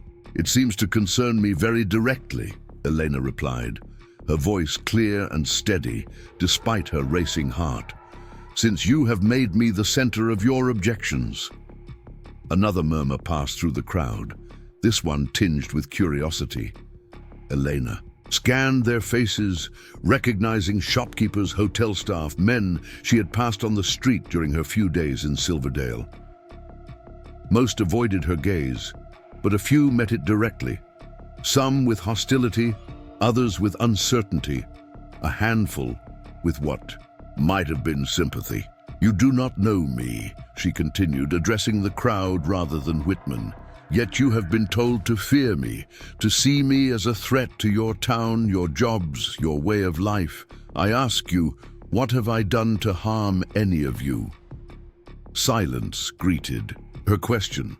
Even Whitman seemed momentarily at a loss. "I came to Silverdale at Mr. Blackwood's invitation after months of correspondence. I came seeking what many of your own grandparents sought when they traveled west. A new beginning, a chance for a better life, the opportunity to build something meaningful. Does that make me so different from you?" Movement at the edge of the crowd caught her eye. Dr. Freeman had arrived, with Rebecca beside him. Beyond them, she glimpsed Abigail Parker and, surprisingly, Pastor Jenkins. Small islands of support in a sea of uncertainty. As for the workers Mr. Blackwood plans to hire, they are skilled miners, seeking honest work to support their families. They do not come to take what is yours, but to help build something greater that benefits you all. She gestured toward the mine. Every ton of silver these men extract brings prosperity to Silverdale. Every new worker means new business for your shops, new families in your church, new life in your community. A few heads nodded thoughtfully, but Whitman was quick to counter. "Pretty words from a pretty mouth," he said dismissively, "but they don't change the facts. Foreigners bring foreign ways, foreign diseases, foreign troubles. They don't share our values, our religion, our respect for law and order." "And what values would those be, Mayor Whitman?" Thomas interjected, his voice dangerously soft. "The Christian values that teach love for one's neighbor, the American values of liberty and justice for all. Or perhaps you mean the values that let you rule this town, like your personal fiefdom, deciding who belongs and who doesn't, based on the color of their skin or the accent in their speech." The mayor's face darkened with fury. "How dare you question my values?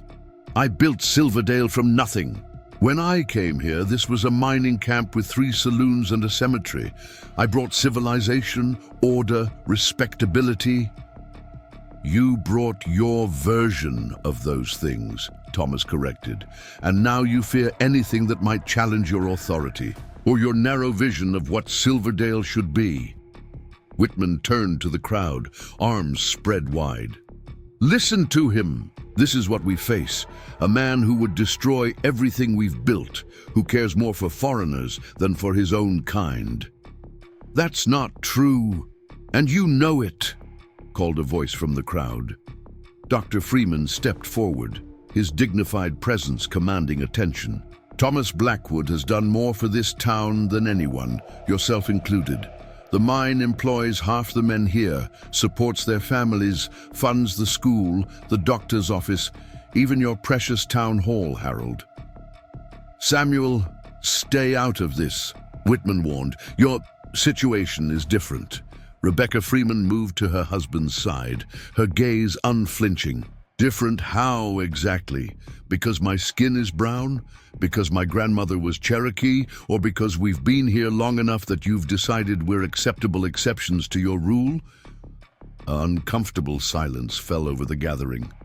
Whitman's prejudices, usually veiled in genteel language and civic concern, had been laid bare for all to see. Pastor Jenkins stepped forward next, his tall frame imposing even without his pulpit. Mayor Whitman, I've listened to your concerns about Miss Reyes and Mr. Blackwood's planned marriage. As the spiritual leader of this community, I feel compelled to remind you and everyone present of Christ's teachings regarding strangers in our midst. This isn't about religion, Whitman snapped. Isn't it? The pastor countered mildly. You've invoked Christian values repeatedly in your objections. Yet I find nothing in Scripture that justifies treating Miss Reyes with anything less than the dignity and respect due any child of God. The mood of the crowd was shifting, the certainty Whitman had cultivated beginning to waver under this unexpected opposition. Elena felt a surge of gratitude for these allies who had emerged when needed most. Thomas seized the moment. I've always believed Silverdale's greatest resource isn't silver, but its people.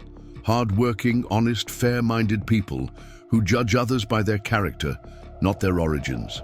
That's the town I grew up in, the town my father helped build alongside.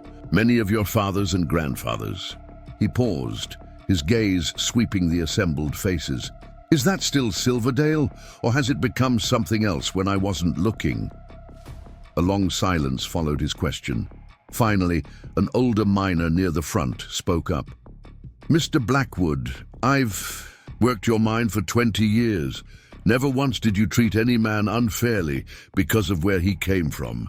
If you say these Mexican miners are needed and will be an asset, I believe you. And as for your personal affairs, he glanced at Elena, that's between you and the lady and God. Murmurs of agreement rippled through sections of the crowd. Not everyone, not even most, but enough to create fissures in what had moments before seemed a unified front against them. Whitman sensed the shift and moved quickly to regain control.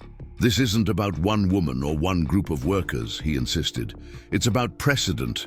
Today it's a handful of Mexicans. Tomorrow, what? Chinese, Negroes, Indians? Where does it end? Why must it end? Elena asked simply. America calls itself a nation of immigrants. Is that not the truth? That's different, Whitman sputtered. Those immigrants came to become Americans, to adopt our ways, our language, our... My father came from Spain, interrupted Abigail Parker, stepping forward. He spoke Spanish at home until the day he died. That didn't make him less American when he fought for the Union. And my grandfather was German, added another voice from the crowd. Barely spoke 10 words of English.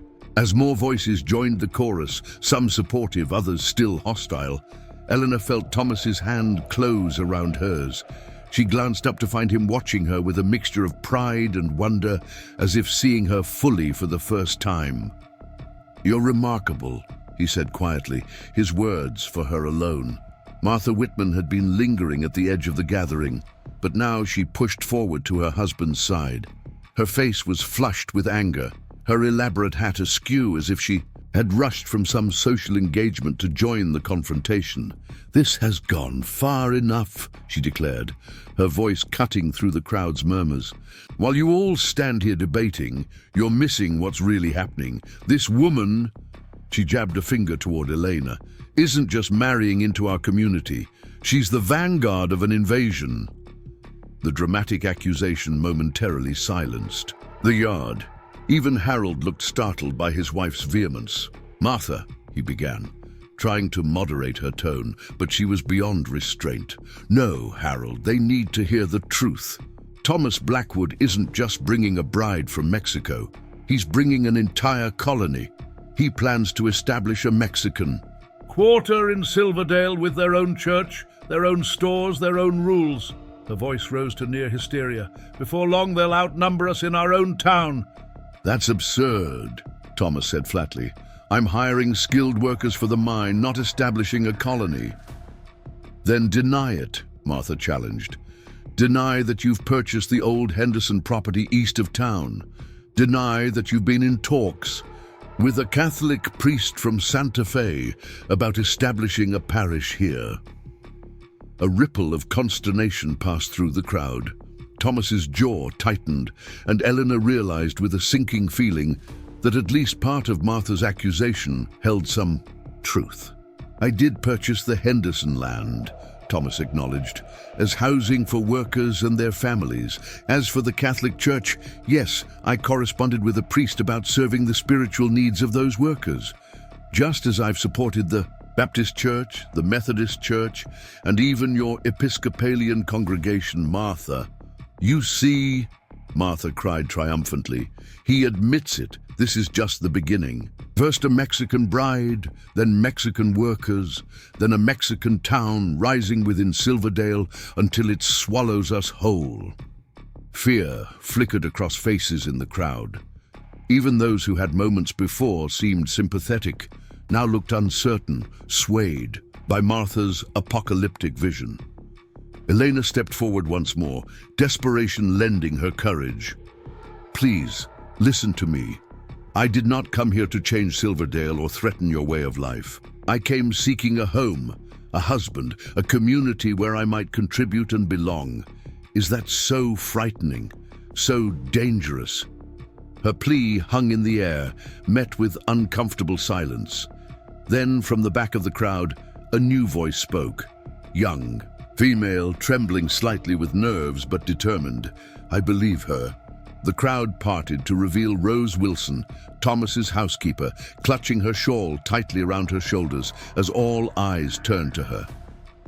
"I've spent time with Miss Reyes," Rose continued. "She's kind and decent and brave. She doesn't deserve this persecution." Martha's eyes narrowed. "Rose Wilson, you forget your place. You work for Mr. Blackwood. Your opinion is hardly unbiased." "I work for Mr. Blackwood because he treats people fairly," Rose countered, gaining confidence. "Unlike some in this town who judge by appearances and prejudice." "How dare you?" Martha hissed. Mayor Whitman placed a restraining hand on his wife's arm, recognizing that her emotion was undermining their position. He turned back to address the crowd directly, his voice reasonable, conciliatory. "Friends, neighbors, let's not allow this discussion to descend into personal attacks. We all want what's best for Silverdale. We simply disagree about what that means." He looked up at Thomas and Elena. "I propose a compromise. Mr. Blackwood can proceed with his business plans, including hiring some foreign workers, provided they are properly vetted and limited in number. In exchange, he will abandon this hasty marriage arrangement and consider a more suitable match from within our community." The naked presumption of the offer left Elena breathless with indignation. She felt Thomas stiffen beside her, his hand tightening on hers. "That is not a compromise, Harold," Thomas replied, his voice dangerously quiet. "That is you continuing to dictate terms for my personal and professional life. I decline." "Then we have nothing more to discuss," Whitman declared. "The town council will vote tomorrow on the ordinance I've proposed. I think you'll find most of Silverdale supports protecting our community from outside influences." He turned to the crowd. "Let's go. We've said what needed saying." As the mayor turned to leave, Dr. Freeman's voice rang out. "Not quite everything. Harold, you haven't explained how the mine was sabotaged, or by whom." Whitman froze, then slowly turned back. "What are you implying, Samuel?" "I'm not implying anything," the doctor replied evenly. I'm simply noting that you seemed remarkably well prepared to capitalize on an act of sabotage that occurred just hours ago, almost as if you anticipated it. A dangerous tension crackled through the yard.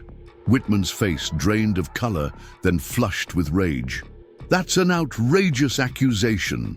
I heard about the incident the same way everyone else did, through the natural flow of news in a small town. Natural flow indeed, Samuel mused. Remarkably efficient, that flow.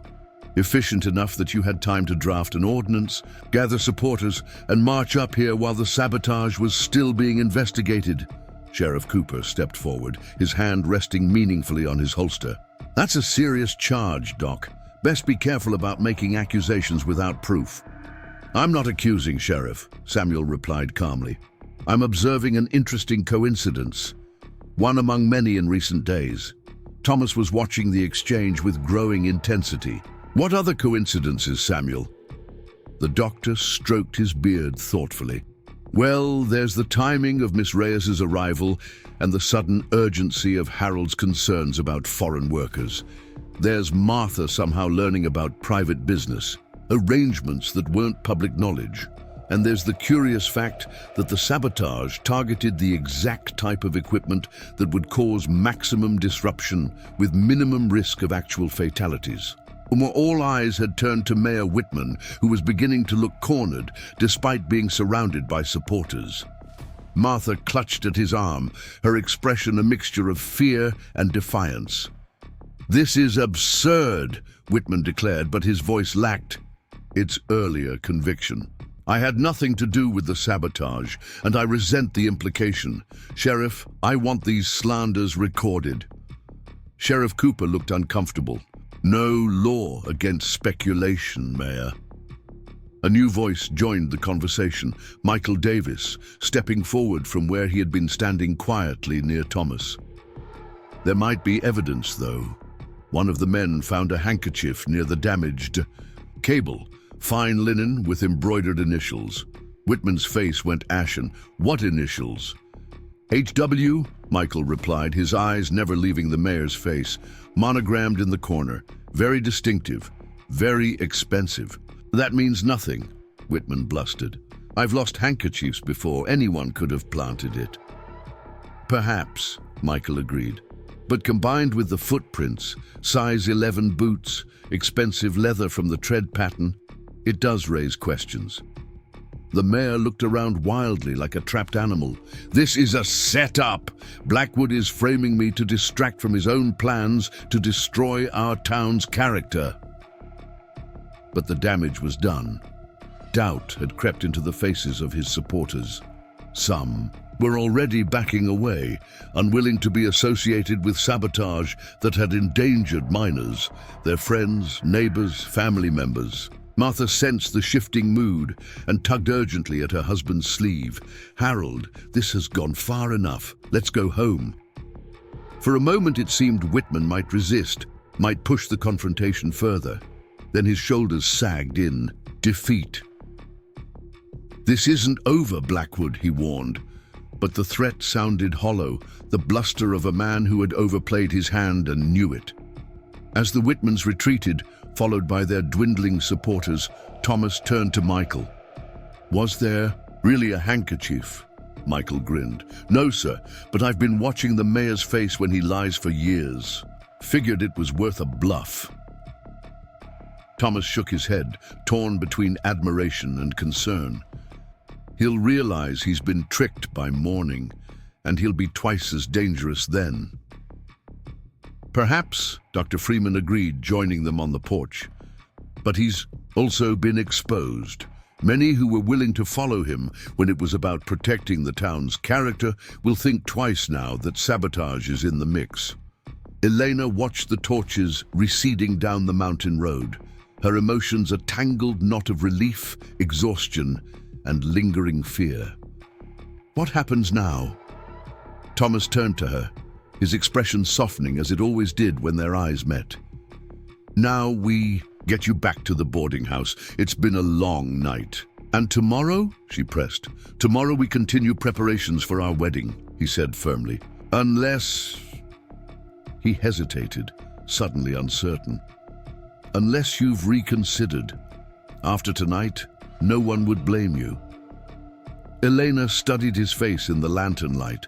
The strength in his jawline, the concern in his eyes, the character etched in every line. He had stood beside her tonight, neither hiding her away nor speaking for her. He had trusted her courage, respected her choices. "I came to Silverdale to marry you, Thomas Blackwood," she said quietly. "That hasn't changed." Relief washed over. His features followed by something deeper, warmer. Impulsively, he reached for her hand and brought it to his lips. "Thank you," he murmured against her skin. The intimate gesture sent a shiver through her that had nothing to do with the night's chill. Around them, the miners and townspeople who had remained were dispersing, the crisis averted for now. But Elena knew with quiet certainty that the real test still lay ahead. The Whitmans had been thwarted but not defeated, their prejudice exposed but not eradicated. As Thomas helped her into the carriage for the journey back to town, she gazed up at the stars scattered across the velvet sky and made a silent promise to herself. Whatever came next, she would face it with the same courage she had found tonight. Not for Thomas, not for Silverdale, but for herself and the woman she was becoming in this strange, beautiful, treacherous new land. The amber glow of dawn had just begun to spill over the eastern mountains when Elena awoke, momentarily disoriented by the unfamiliar ceiling above her bed. 3 days had passed since the confrontation at the mine, 3 days of uncertain calm in Silverdale. The town council meeting Whitman had promised never materialized. Whether from lack of support or strategic retreat, no one could say for certain. The mine's damaged cable had been replaced ahead of schedule, the workers returning to their shifts with relief. On the surface, life had resumed its normal rhythms. Yet beneath this veneer of normalcy, tension simmered. The townspeople had divided into factions. Those who openly supported Thomas and Elena, those who stood with the Whitmans, and a large, uncertain middle that watched and waited, unwilling to commit either way. In the general store, conversations fell silent when Elena entered. At the boarding house, Mrs. Jenkins had abandoned open hostility for a brittle, formal politeness that somehow felt worse. Elena rose and moved to the window, drawing aside the curtain to watch Silverdale stir to life. Tomorrow was Sunday. Tomorrow, she would walk down the aisle of First Baptist Church and become Mrs. Thomas Blackwood, if all went as planned. The thought sent a flutter of nervousness through her stomach that had nothing to do with the town's politics and everything to do with the momentous personal change ahead. A soft knock at her door interrupted her thoughts.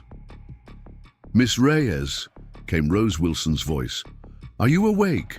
Elena opened the door to find Thomas's housekeeper holding a covered basket, her expression anxious. "Rose, what's wrong?" "Nothing, miss. At least I don't think so." Rose glanced nervously down the hallway. "Mr. Blackwood sent me with something for you. May I come in?" Once inside, with the door closed, Rose set the basket on the bed and lifted the cloth covering. Inside lay a beautiful mantilla of ivory lace, delicate as spider silk. "It was his mother's," Rose explained, as Elena lifted it with reverent hands. "He thought you might like to wear it tomorrow, for the wedding." Elena traced the intricate pattern with her fingertips, emotion welling in her throat. "It's exquisite." "There's a note as well," Rose added, withdrawing an envelope from her pocket.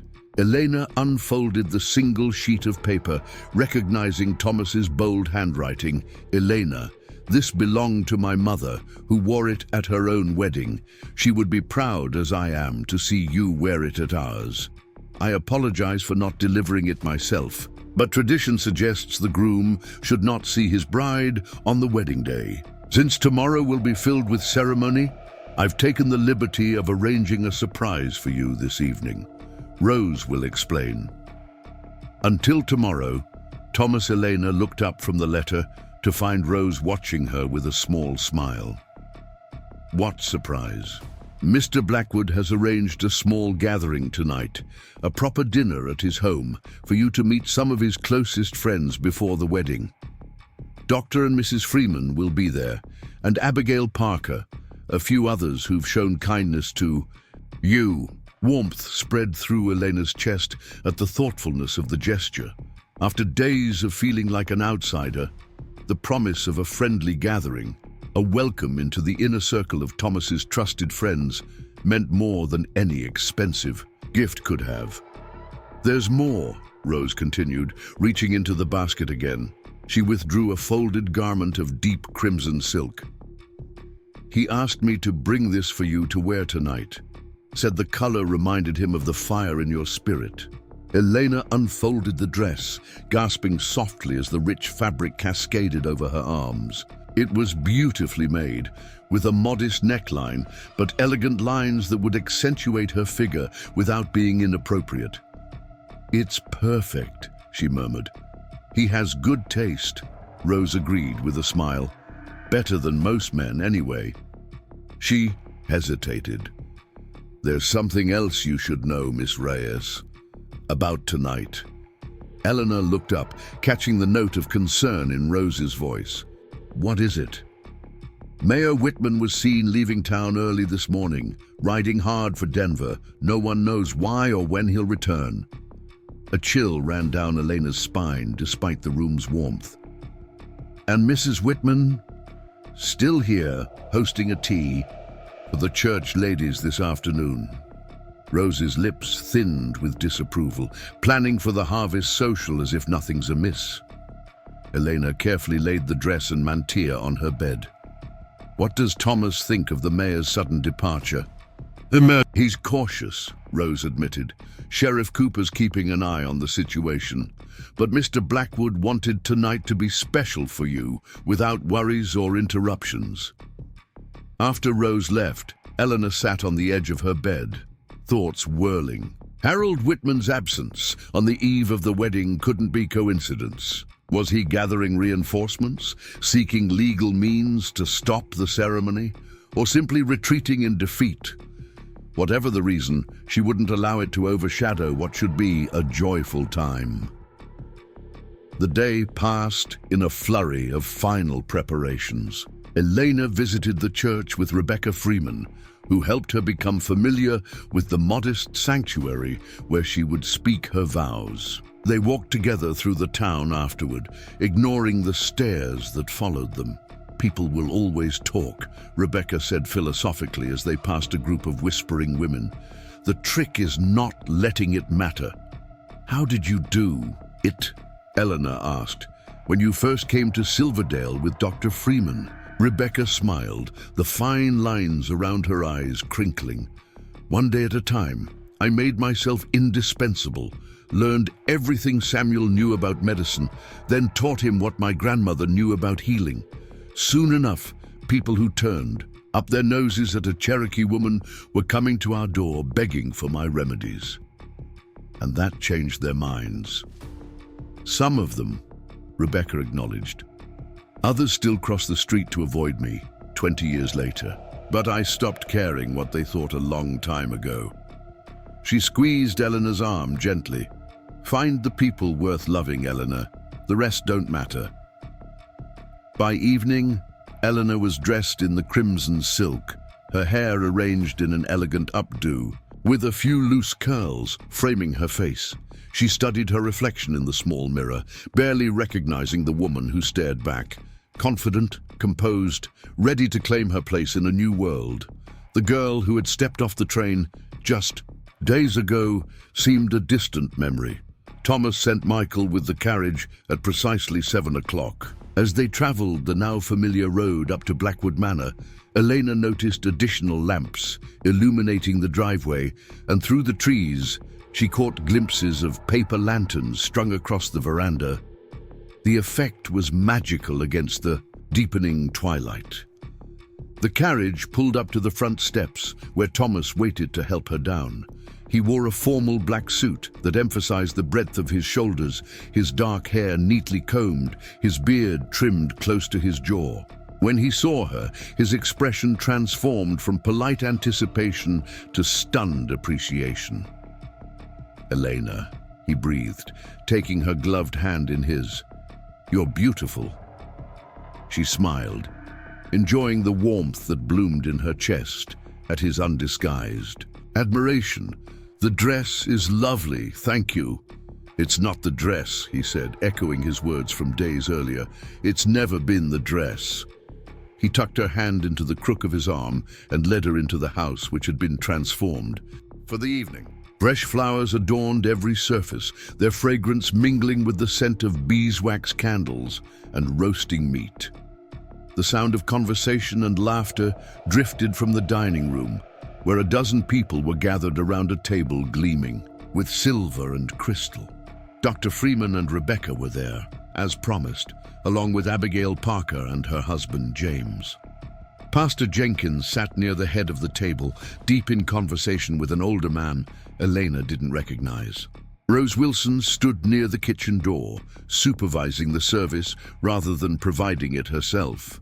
A guest tonight, not staff. Michael Davis was present too, looking uncomfortable in formal attire, but smiling nonetheless. As Elena entered on Thomas's arm, the conversation quieted, all eyes turning to her. For a breathless moment, she felt like she had that first day on the train platform, scrutinized, judged, an outsider. Then Dr. Freeman rose, glass in hand. "To the bride," he said warmly, "who has shown us all the meaning of courage, and to Thomas, who had the wisdom to recognize a remarkable woman when he saw one." "Here, here," came the chorus of voices as glasses were raised in her honor. The stiffness in Elena's shoulders eased as Thomas guided her to a chair at his right hand. This was no ordeal to be endured, but a celebration among friends, a proper welcome to her new life. The dinner was extraordinary, course after course, of delicacies prepared by Naomi, who had outdone herself for the occasion. Conversation flowed easily, touching on town affairs, mining operations, plans for the coming winter. No one mentioned Harold Whitman's absence or Martha's continued opposition. Tonight was for joy, not conflict. As dessert was being served, a magnificent apple tart with cinnamon cream, Thomas clinked his knife against his glass, drawing everyone's attention. "I want to thank you all for coming this evening," he said, his deep voice filling the room. "Your friendship and support mean more to Elena and me than you can know. Tomorrow, God willing, we begin our life together officially. But tonight, I wanted her to see that she already has a community here, people who judge by character, not circumstance." Murmurs of assent rippled around the table.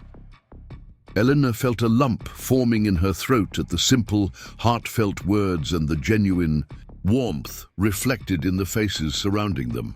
"There's one more surprise," Thomas continued, turning to her with a tender smile. "If you'll all join us on the veranda."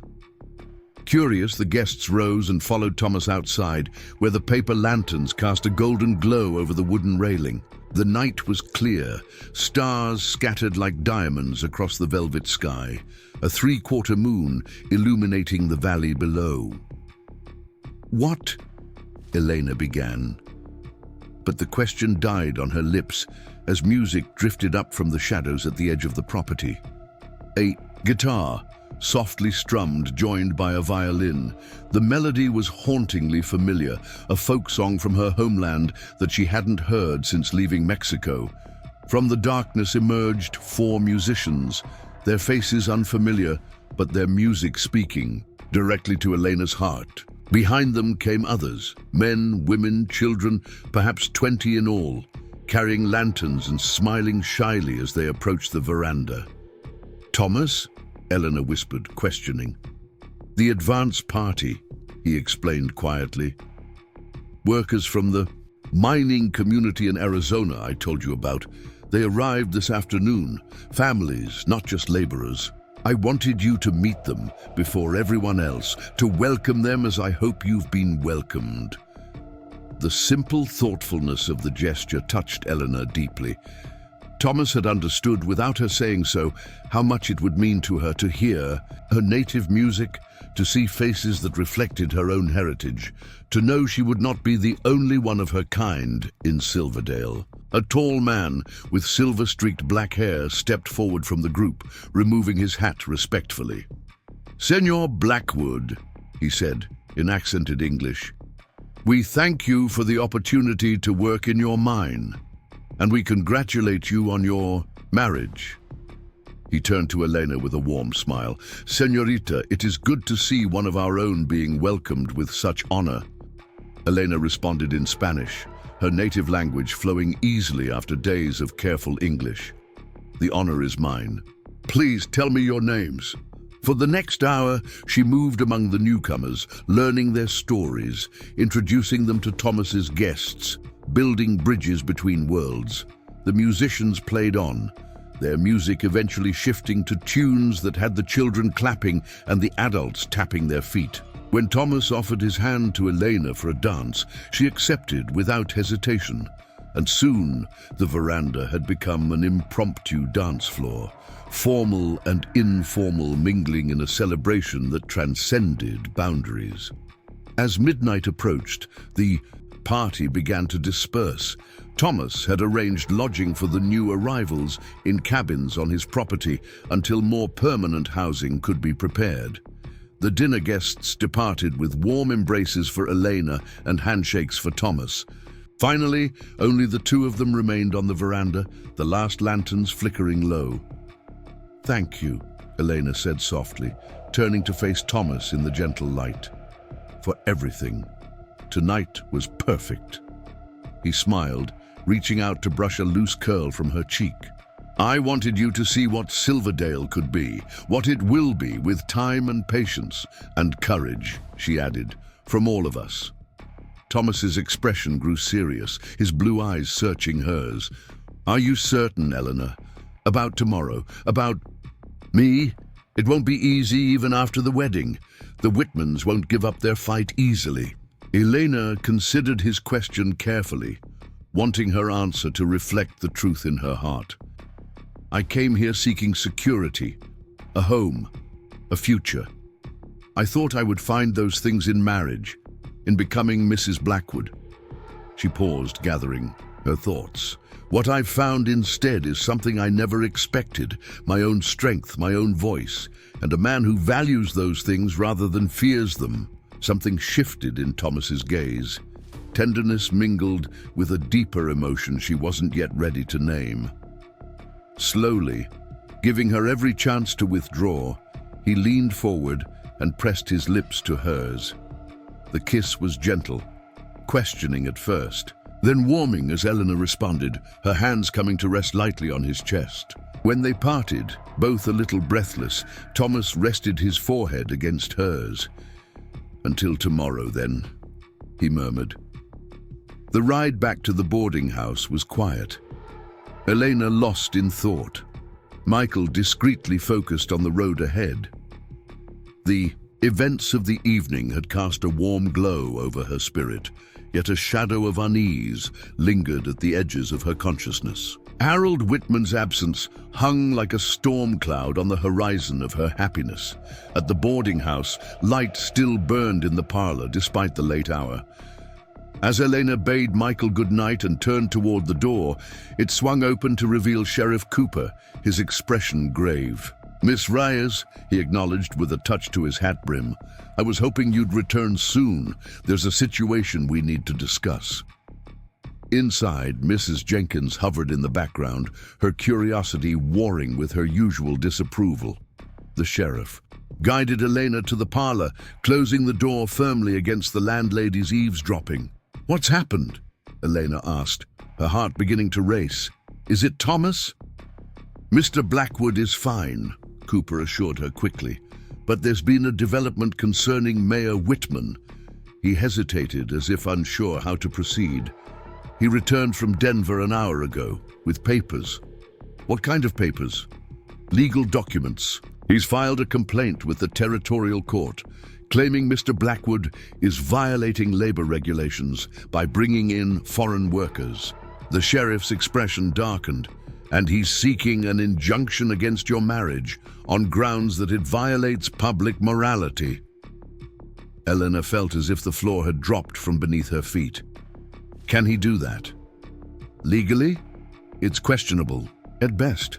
But he's convinced a judge in Denver to at least consider it. There's to be a hearing next week.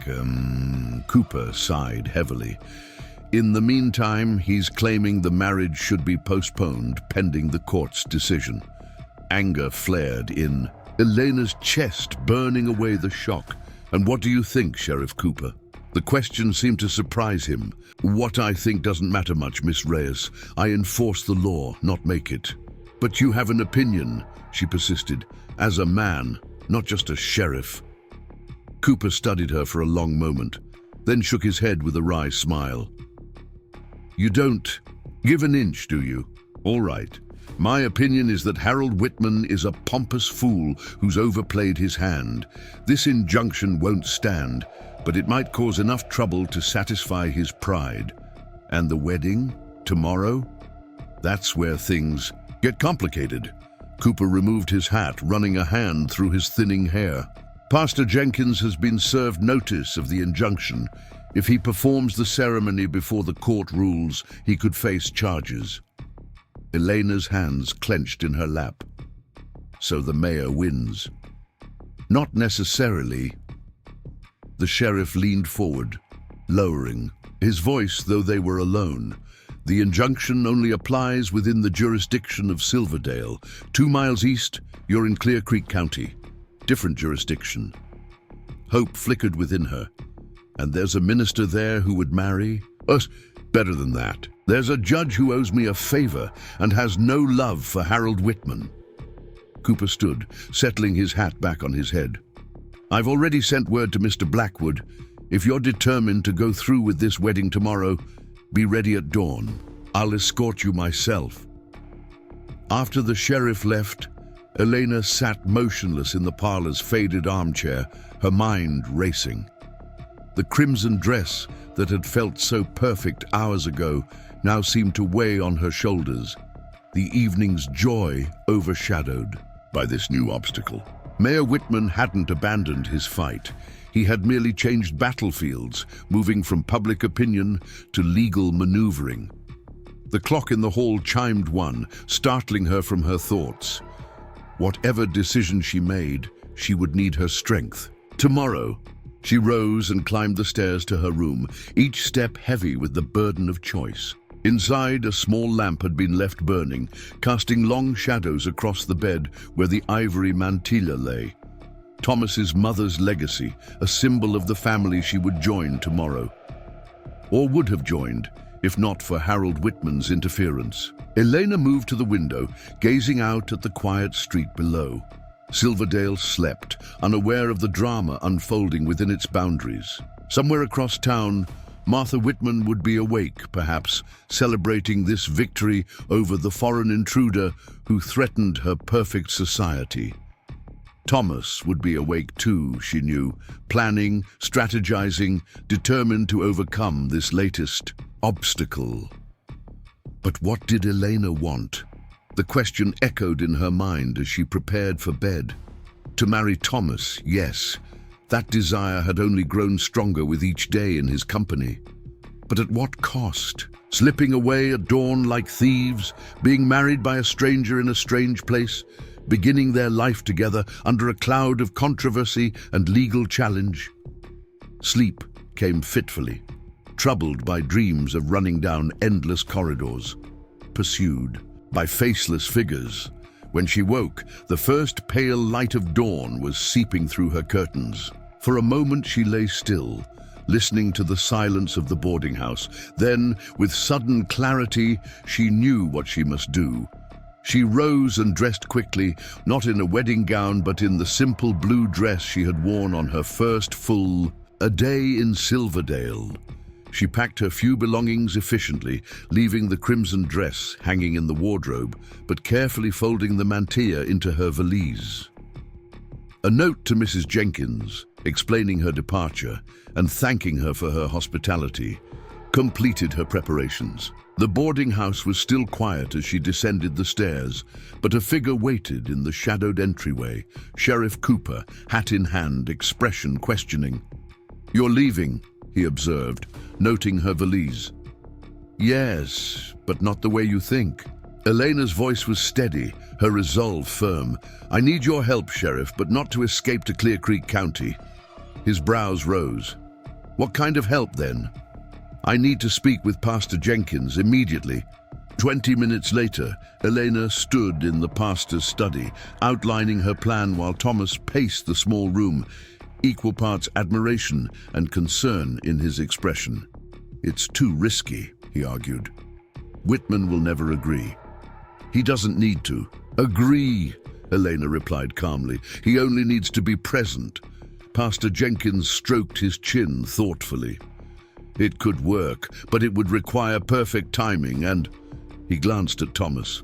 "Significant restraint on your part, my boy." Thomas stopped pacing, his blue eyes fixed on Elena with an intensity that might have unnerved her days ago. Now it only strengthened her resolve. "You're certain this is what you want?" "I'm certain," she said simply. "I didn't come to Silverdale to hide or to run. I came to build a life, in the open, with pride and dignity. I won't let Harold Whitman rob me of that." A slow smile spread across Thomas's face, pride mingled with something deeper, warmer.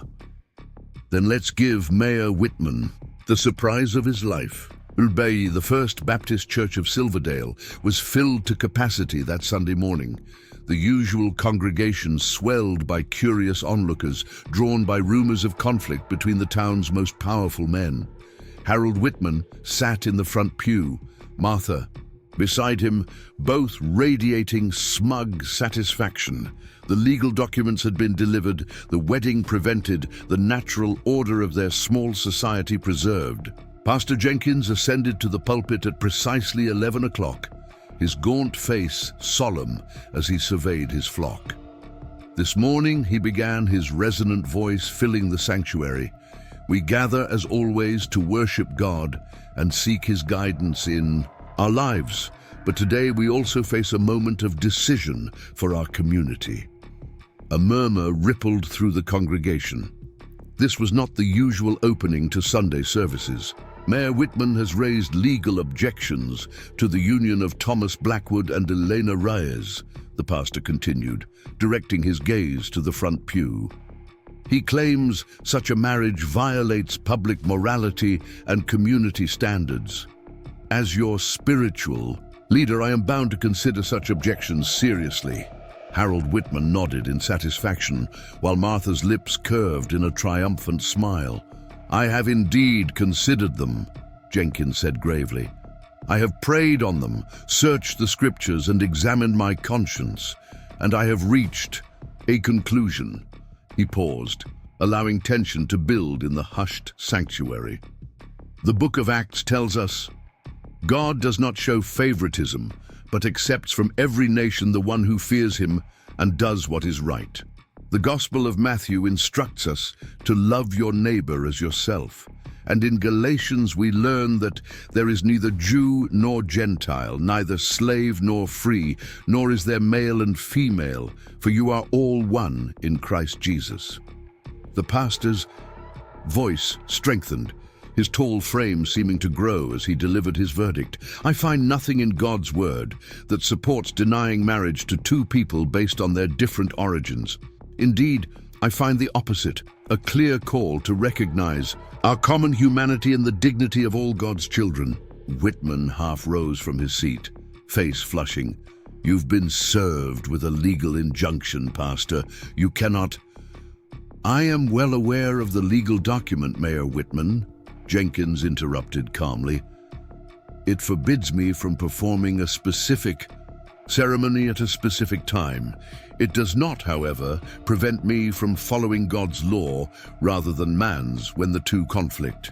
He looked past the sputtering mayor to the back of the church, Miss Reyes, Mr. Blackwood, if you would join me, please." Every head turned as Elena stepped into the center aisle from the last pew, Thomas beside her. She wore no elaborate gown, carried no bouquet. Her hair was simply arranged, her only adornment the ivory mantilla that framed her face like a halo in the morning light, filtering through stained glass. Together, they walked the length of the church, past rows of astonished faces, some hostile, some supportive, many simply stunned by the audacity of what was unfolding. As they approached the altar, Harold Whitman blocked their path, legal papers clutched in his trembling hand. "This is illegal," he hissed. "I'll have you arrested, Jenkins, all of you." "Actually, Mayor," said Sheriff Cooper, materializing. At Whitman's elbow, the injunction specifically prevents a wedding ceremony at 3 o'clock this afternoon. It says nothing about 11:15 on Sunday morning during regular church services. That's a technicality. The law often turns on technicalities, the sheriff replied mildly. Now I suggest you take your seat and allow the service to continue, or I'll be forced to remove you for disturbing the peace. For a moment, it seemed Whitman might physically resist. Then Martha tugged sharply at his sleeve, her face a mask of cold fury, but her voice urgent with warning. "Not here, Harold, not like this." Slowly, the mayor subsided, allowing himself to be guided back to the pew. His eyes never left Elena's face, hatred burning in their depths. Pastor Jenkins gestured for Elena and Thomas to stand before him. "Dearly beloved," he began, the traditional words carrying new weight in the charged atmosphere, "we are gathered here in the sight of God and this congregation to join this man and this woman in holy matrimony." The ceremony proceeded with simple dignity, the familiar vows exchanged in clear, unwavering voices. When Thomas slipped the ring onto Eleanor's finger, his mother's ring, a band of gold set with small diamonds, his hands were steady, his blue eyes never leaving hers. "By the authority vested in me by God and the territory of Colorado," Pastor Jenkins proclaimed finally, "I now pronounce you husband and wife. What God has joined together, let no man put asunder." As Thomas leaned down to seal their union, with a kiss, Elena was aware of the kaleidoscope of emotions in the faces surrounding them. Joy from their supporters, resignation from the uncertain middle, impotent rage from the Whitmans. But in that moment, none of it mattered. She had made her choice, claimed her place, found her voice. They turned to face the congregation as Pastor Jenkins presented them. "Ladies and gentlemen, I give you Mr. and Mrs. Thomas Blackwood." The star sanctuary erupted in a mixture of applause, gasps, and furious whispers. Harold Whitman stormed out, Martha trailing in his wake, their supporters following in confused disarray. But others remained, forming a receiving line that stretched the length of the church. Dr. Freeman and Rebecca, Abigail Parker and her husband, Rose Wilson, Michael Davis, the miners who had supported Thomas, and, surprisingly, many who had been ambivalent before. As they moved through the line, accepting congratulations and well wishes, Elena caught sight of new faces at the back of the church. The families who had arrived from Arizona, dressed in their Sunday best, smiling shyly but standing tall. They too had come to witness this moment, to see one of their own claim her place in Silverdale's future. Outside, sunlight bathed the church steps in golden warmth. Thomas helped Elena into the waiting carriage, its horses adorned with white. Ribbons, a detail someone had arranged, despite the unconventional timing of the ceremony. As they prepared to depart for Blackwood Manor, now Eleanor's home as well, Sheriff Cooper approached. "Congratulations," he said, offering his hand to Thomas. "That was quite a strategy, Mrs. Blackwood," he added with a respectful nod to Eleanor. "Thank you for your help, Sheriff," she replied warmly, "but I don't think Mayor Whitman will forgive so easily." Cooper shrugged. "Probably not. But the law's on your side now, and that counts for something. Besides," he added with a rare smile, "Silverdale's changing, Has been for a while, the Whitmans just haven't noticed yet. As the carriage pulled away from the church, Elena leaned against Thomas's solid presence, his arm around her shoulders, his warmth a bulwark against the crisp autumn air. They passed through the main street of Silverdale, where townspeople stopped to stare, some waving, others turning away. "What happens now?" she asked, watching the familiar buildings slide past. The general store, the hotel, the boarding house where she had spent her first nights in this strange new world. Thomas tightened his arm around her, pressing a kiss to her temple. "Now, we build the future we want, for us, for Silverdale, for everyone who comes after. It won't be easy," he admitted. "The Whitmans aren't defeated, just outmaneuvered." "I know," Elena said softly, "but we're stronger together than either of us would be alone, and we're not alone." The carriage climbed the winding road toward Blackwood Manor, leaving the town behind. Ahead, the mountains rose majestic against the sky, their peaks touched. With the first snow of the season, beyond the next ridge lay the Henderson property, where homes would soon rise for new families, new voices, new traditions woven into the fabric of Silverdale's life. Elena turned her face to the sun, feeling its warmth like a benediction. She had come to this place a stranger, seeking security in a man she knew only through letters. She had found instead her own courage, her own voice, her own place in the world, and yes, a love that had grown not from desperation or convenience, but from mutual respect and shared purpose. As Blackwood Manor came into view, its windows gleaming, in welcome, Elena felt the last of her uncertainty fade.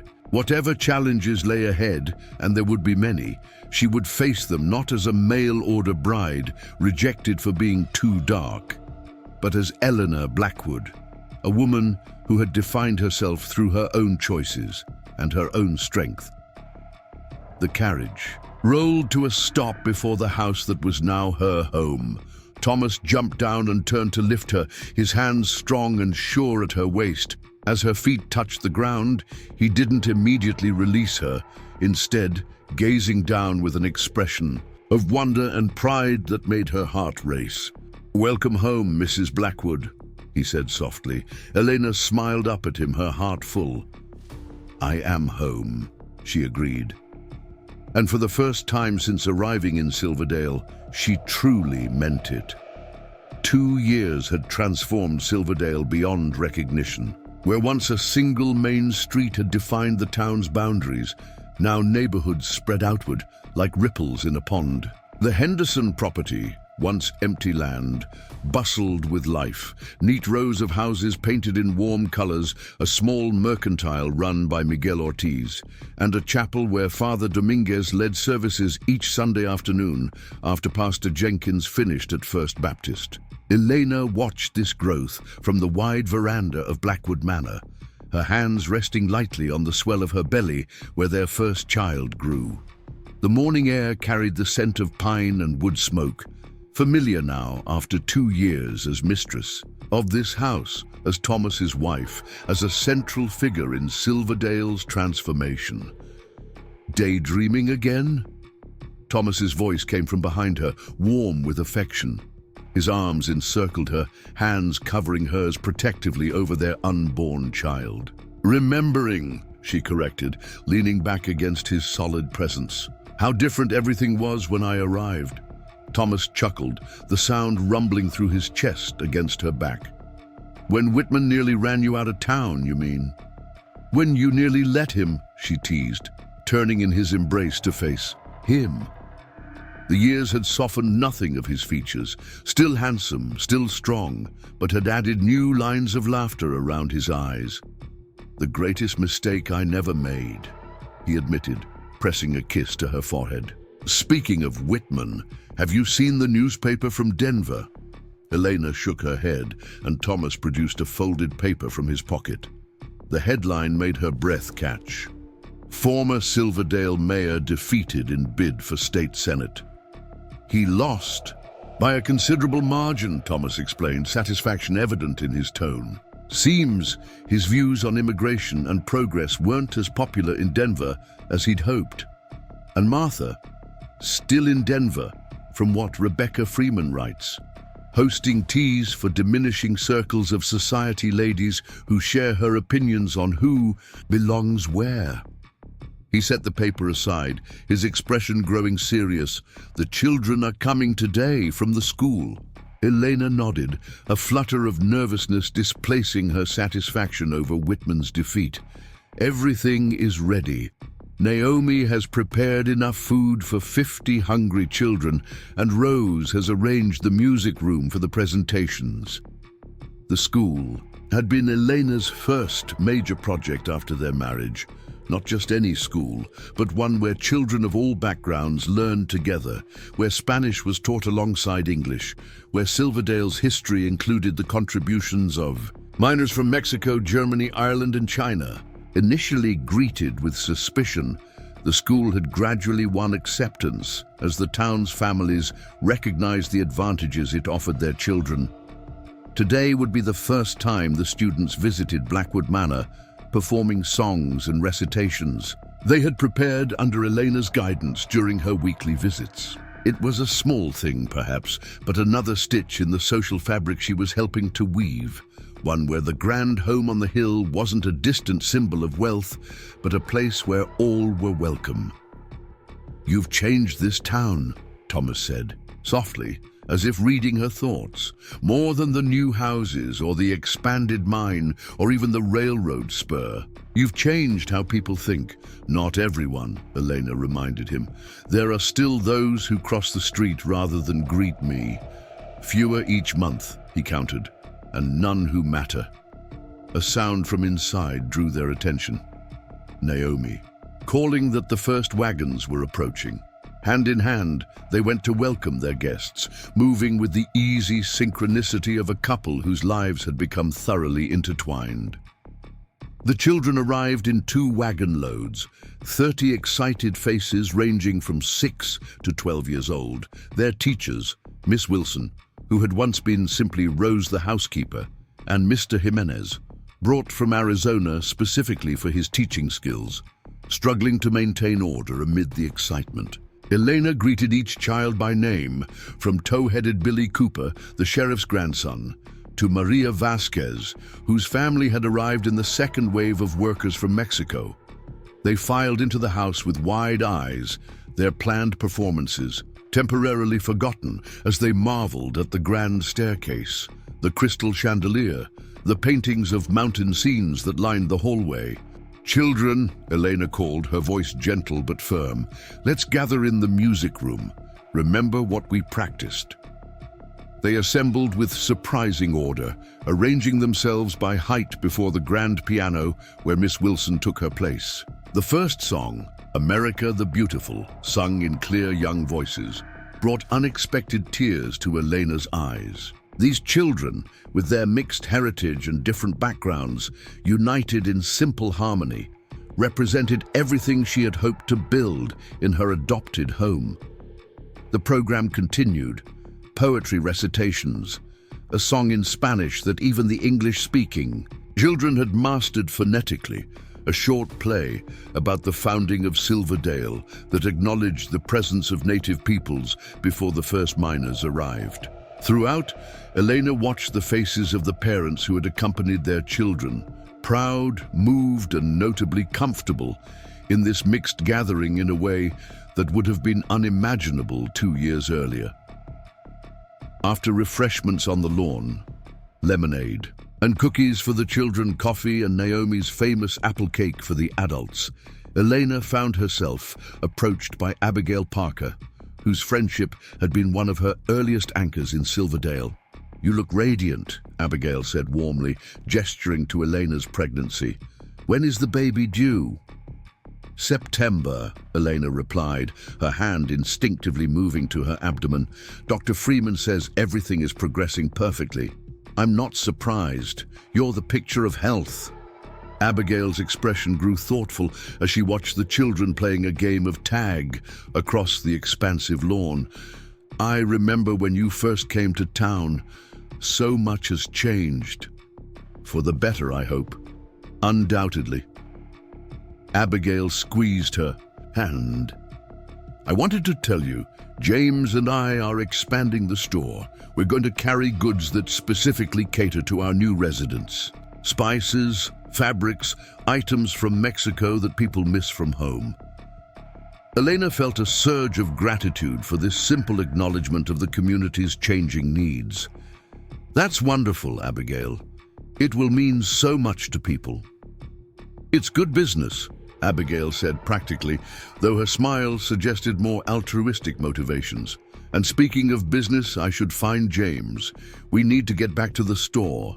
As the afternoon drew to a close, families began to depart, children clutching small parting gifts Elena had prepared, books, simple wooden toys carved by some of the miners in their spare time, packets of seeds for starting home gardens.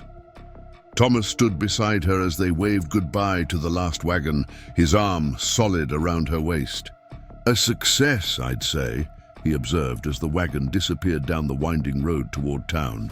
Yes, Eleanor agreed, leaning into his embrace, though I'm exhausted. You should rest, Thomas said immediately, concern creasing his brow. You've been on your feet all day. Eleanor laughed at his protectiveness, which had grown more pronounced with her pregnancy. I'm carrying a child, Thomas, not made of glass, but yes, I think I'll sit on the veranda for a while before dinner. As sunset painted the mountains in shades of gold and purple, Elena settled into her favorite chair, a light blanket across her lap despite the mild evening.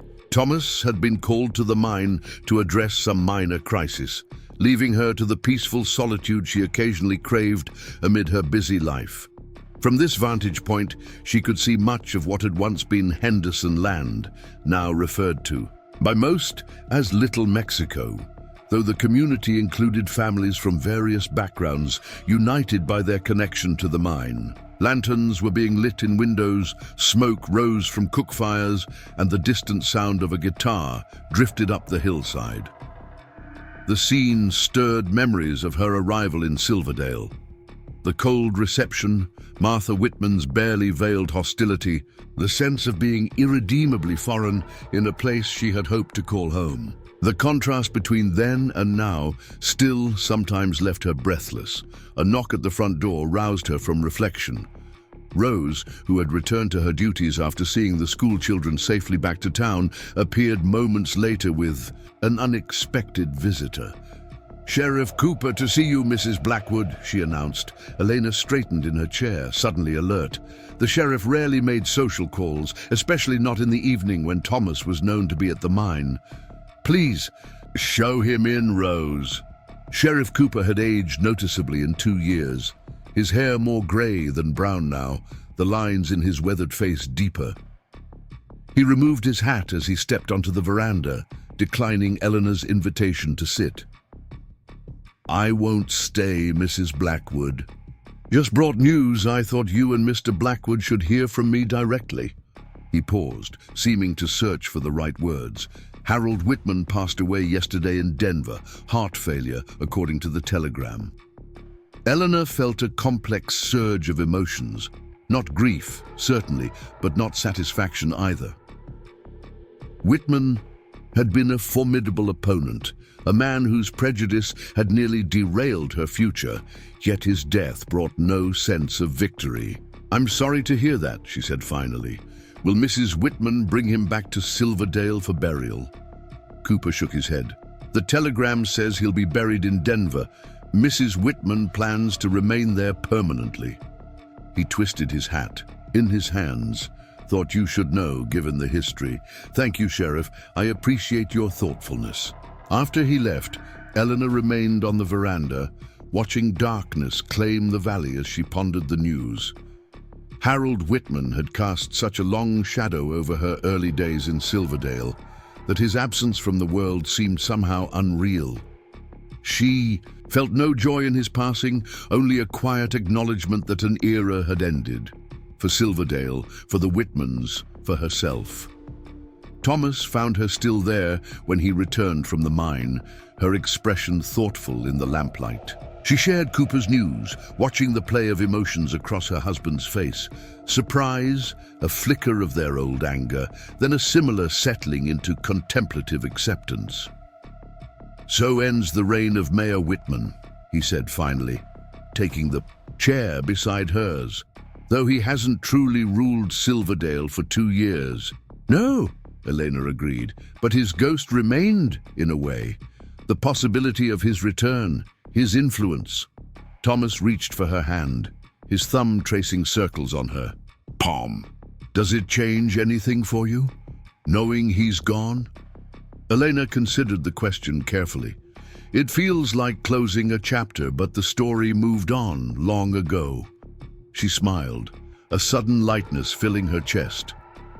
"Our story moved on."